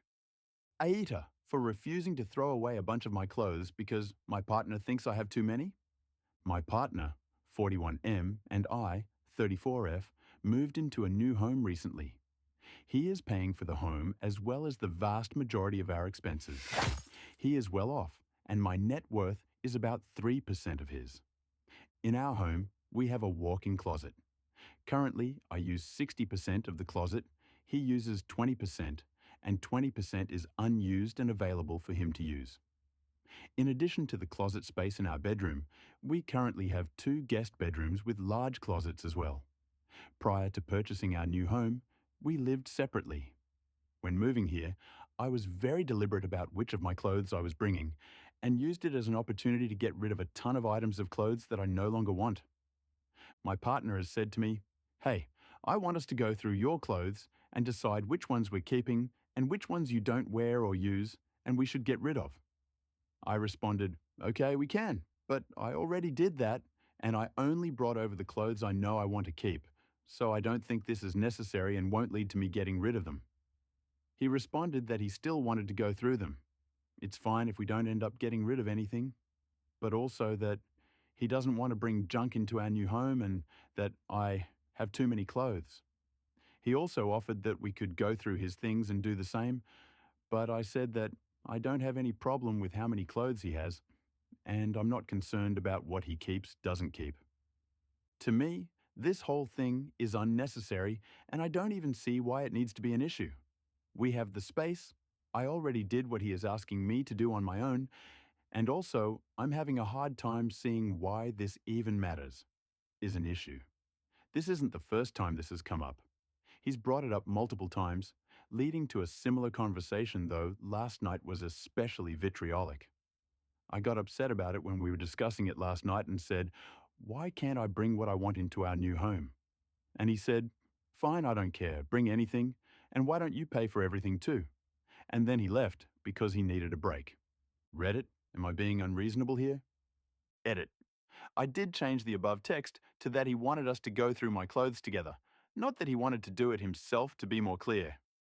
NTA. OP is not an AH for not wanting to sort through her clothes again. She already went through her wardrobe before she moved and only brought along things that she had space for. To insist more than once feels controlling rather than practical in light of the ample storage they have. An argument that didn't need to escalate ended up doing so, with her partner making a comment about finances, which feels unfair. It's completely up to OP what she wants to keep, especially when that doesn't affect his living space or his needs. It seems more that this was about boundaries rather than an actual closet. Now jump to the next story. Aita for not moving my wedding date to accommodate my sister's pregnancy. I, 25F, have a sister, Ella, 28F. Ella and I have always been close growing up, despite her being 3 years older. We've always been best friends. I was her MOH and she's mine. Ella is currently 5 months pregnant. She had a rough first trimester, throwing up 3-4 times a day, always tired. Some days she couldn't get out of bed, literally. She had also found out early when she was a month into it because her symptoms were so bad. Her and I live close to each other, and since her husband travels a lot for work, I have stayed with her a lot since I work remotely. My fiancé and I had originally set the date for July. However, seeing how sick she was, I, along with my entire family, were getting worried. And so after my fiancé and I discussed it, we decided to reschedule the wedding until after she had passed her first trimester. Per her doctor, she was supposed to get better. I need to add that no one asked this of us, but I felt it was needed. And thank God, she did get better. She's eating normally, going out and back to herself. Seeing this, my fiancé and I talked about our wedding again. I had always wanted a summer wedding on the beach, but I didn't want to wait a full year, and seeing winter wedding pictures was slowly growing on me. And so, we decided on a December wedding. The invitations were finalised last week with the date, and were all sent a couple of days ago. Yes, it's early, but my man and I all have big families, big group of friends and colleagues. We need the RSVPs early. Yesterday, I got an angry phone call from my sister asking how can I do something like this to her. I was honestly confused and told her as much, and she went on to rant about how inconsiderate I was to not wait until my nephew is born, that her being MOH and 8 months pregnant is going to be hard, and that she has already been through hell. I calmly explained to her that while yes, she is MOH, I don't expect her to go above and beyond. My best friend and her had already planned a girls' night back when my wedding was in July, so we're just going with that again. Everything is already bought and my best friend will set it up. I told her that my man and I have also rebooked everything ourselves. Flowers, venue and catering are going to be done by our friends who have their own shops and companies, and that I'll pay to have her dress resized to accommodate her bump. I'm even taking care of hair and makeup for all my wedding party. A sort of pamper session where we'll all get ready together and take pictures. All she's required to do is show up. She's having none of it and is demanding we reschedule it again until next summer. I put my foot down and gave her a flat-out no. My parents called me and asked me to reconsider, saying that I know she's emotional and hormonal. I told them that's not an excuse for her to act like a bitch. Any opinions, advice are much appreciated. Edit. First of all, thank you for all the comments and advice. I'm definitely seeing her side more than I was before. I do need to clarify some things that I didn't add in the post. When we rescheduled the wedding, her and Bill had my fiancé and I over for dinner. We do weekly dinners every Friday. She thanked me for rescheduling and told me she felt guilty. I made sure to tell her that I don't blame her, that having her there healthy and happy is what matters, in whatever capacity she can give me. I made sure she knew that she could step down from MOH at any point, even if it was a day before the wedding, and that I would understand. That dinner, my man and I also floated the idea of a winter wedding around, and both her and her BIL said it would be fun since we haven't had that in our family yet. We also chose the date around many of our family's schedules, along with our friends' availabilities, who were also being gracious enough to still do our wedding flowers, catering, and renting us the venue, despite us rescheduling it once already. We didn't decide anything lightly. Also, I might update, if I ever figure out how, because my parents called and invited me to their house so my sister and I can talk it out. I have no idea why she's using a third party, even if it's our parents. OP is without a doubt not the a-hole. At first, she pushed the plans of her wedding just because she was worried about her sister's health, but later picked a month of December because it suited her and her fiancé. OP even proposed reasonable modifications such as altering the dress of MOH and hair and makeup and specific that her sister only needed to show up. Given all this stuff, OP is certainly not an R.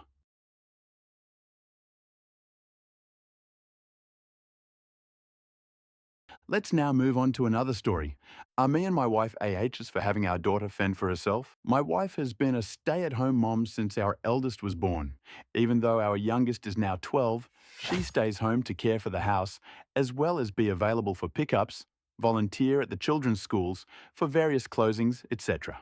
We have always talked to our daughters, 25, 21, 17 and 12, about their futures, careers, etc.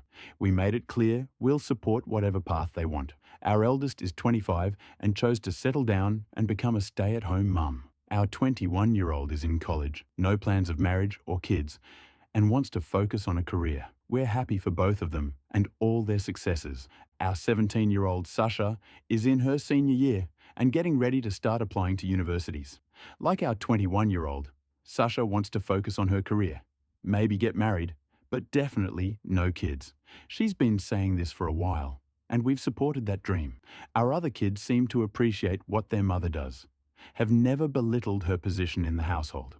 I have equally always painted her as the true hero of this family, as she does so much. I try to do all I can to help her and give her breaks, but she is superwoman in my eyes. However, for the past few months, Sasha has made tiny jabs here and there. She'll talk about her going to college and ask my wife what she majored in, despite already knowing. Then say, "Wow, imagine what you could make if you were in that field now. We could be living the high life." Or, "Giving up a six-figure salary for a husband and kids could never be me." Keep in mind, I also make a six-figure salary. We are by no means the wealthiest people in the area, but we're also not broke, and the kids have gotten many privileges from this. My wife has always said this is a choice she made. She's happy with it, and we've both told Sasha to stop with the comments. Sasha will do better, then start up again. Labor Day is when Sasha blew it, in my wife's words. The two of us set up a BBQ for our family, with everyone there. I grilled with my wife cooking the rest and setting it up with our daughter's help, except Sasha. At one point, my wife was talking about volunteering at our 12-year-old school as they need someone to run an art club. Our youngest is so excited for this. Sasha kept making jabs at how boring my wife's life is. I corrected her, but my wife just kept trying to let it go. Then our eldest said something about trying to keep up with the housework and a small child at home. Sasha scoffed and said it can't be that hard. My wife chimed in and said it's more work than you realize. Sasha rolled her eyes and said to my wife, "Well, you chose to be the loser who stays home and wastes her wife away." My wife was clearly about to cry. I sent Sasha to her room. My wife took a walk to clear her head, our older two daughters joining her, while I went to talk to Sasha and tell her how hurtful and horrible her actions were. She was unapologetic and claimed that she's just trying to help my wife. When my wife came back, she told Sasha if she's such a loser wasting her life away, then she's done helping her. Our kids have age-appropriate chores, their own laundry and taking turns cleaning their shared bathroom. She is done doing anything else for Sasha. Sasha can make her own meals.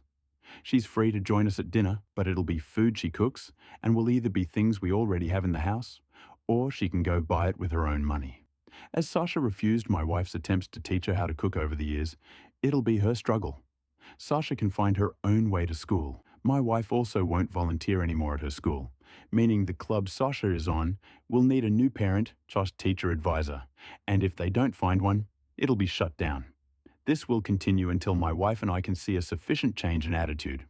I am in full support of this. Sasha didn't take us seriously, but on Tuesday when she asked what was for dinner, my wife said she only made enough for herself, me, and our youngest. When my daughter overslept and missed the bus on Wednesday, my wife refused to give her a ride. I work from home but also refused to take her. She had to walk to a friend's house about 15 minutes away to fetch a ride. That night, Sasha made herself ramen, while my wife made the rest of us ribs. Sasha went to my wife later and asked when it'd be enough. My wife asked if she was sorry. Sasha said no. So, My wife said, then it's not over. Sasha went to her older sisters. Our 21-year-old agrees with us, but our 25-year-old thinks we're being too harsh and says she'd never do this to her little one. Are we being assholes? Eat it. To all asking if we asked her why, we did, several times. She claims that as she looks to her own future, she realizes how sad it is that my wife has this life and feels bad that she never had a good future. My wife consistently says she's not sad, and I think that makes our daughter angrier.